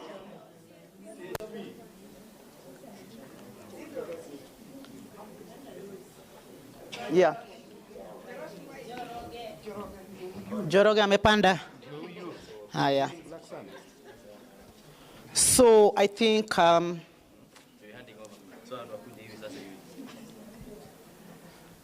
so go that side. Go this side. So nyinyi nataka msimame hii side so that the akina chief picks from here. Karo. Tunapanga line. Imekuwa jumuiya muungano. Then our chief officer will be here so that you can be able to hand over. Okay. Yeah. Even the chief. So, hii ni ile tunasemanga. Mko wapi? Mnajua ile tunasemanga that we are handing over the baton. So, from Concern and City Foundation, they are handing over the baton to the executive for the job that they have done. And it will not be without a statement. So, Alexander, it is your humble that you speak to it and then you tell them what you're doing and the job that you want them to continue. It is my pleasure to pass over to the City County Nairobi, the Advanced Food Security Nairobi project for the continuation. Thank you. Thank you so much. We will try our level best. We humbly accept it. Thank you.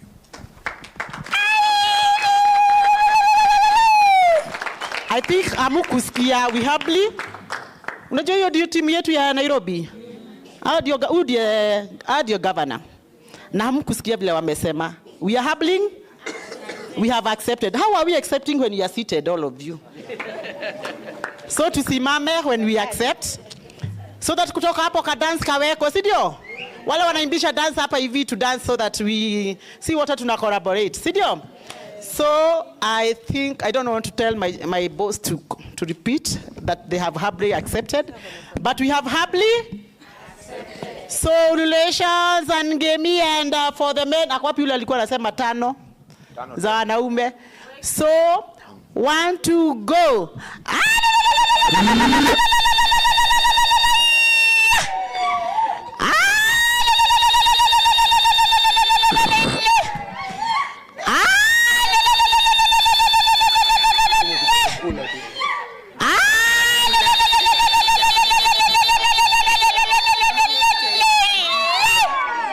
They have accepted. That's for the ladies. Sidio? Makofi. Makofi, makofi. Iko hiyo dance iko wapi? Yako wapi hiyo mrembo? Kuja hapa. Tuongoze ukiwa tu hapo. Si wote tuna dance hapa juu. Sidio? And then tuskaende photo tutapigiwa tu. Wapi jo? Hapa. We need to have a good photo.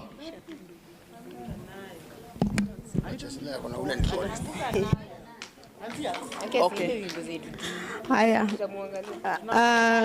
Habari zenyu? Mchuli chana. We are going just to clap for our team, our guest. So we are going to clap Señorita. And? Karabanda. Oh. So, now we can sing for her. Terane odi ajeni terane odi.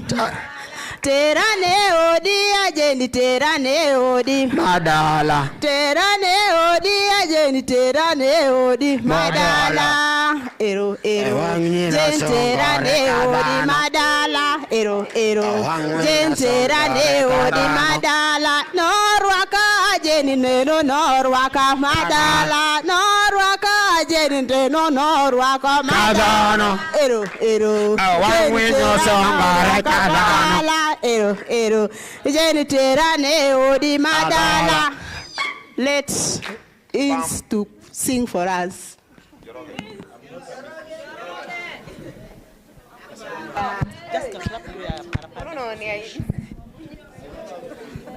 Yeah. Just clap. Uskaboeshe tukimaliza. Fanya parapanda. No, to clap. Clap. Okay. Aya, kila mtu tayarishe mikono zake. Kizungu. Please English. Karabanda. Karabanda. Karabanda. Karabanda. Karabanda. Señorita. Señorita. Señorita. Karabanda. Karabanda. Señorita. Nina jambo wananchi wetu, ninajua lishe bora, nashukuru. Nina jambo wananchi wetu, ninajua lishe bora, nashukuru. Nashukuru, ninajua lishe bora. Nashukuru sana. Ninajua. Thank you.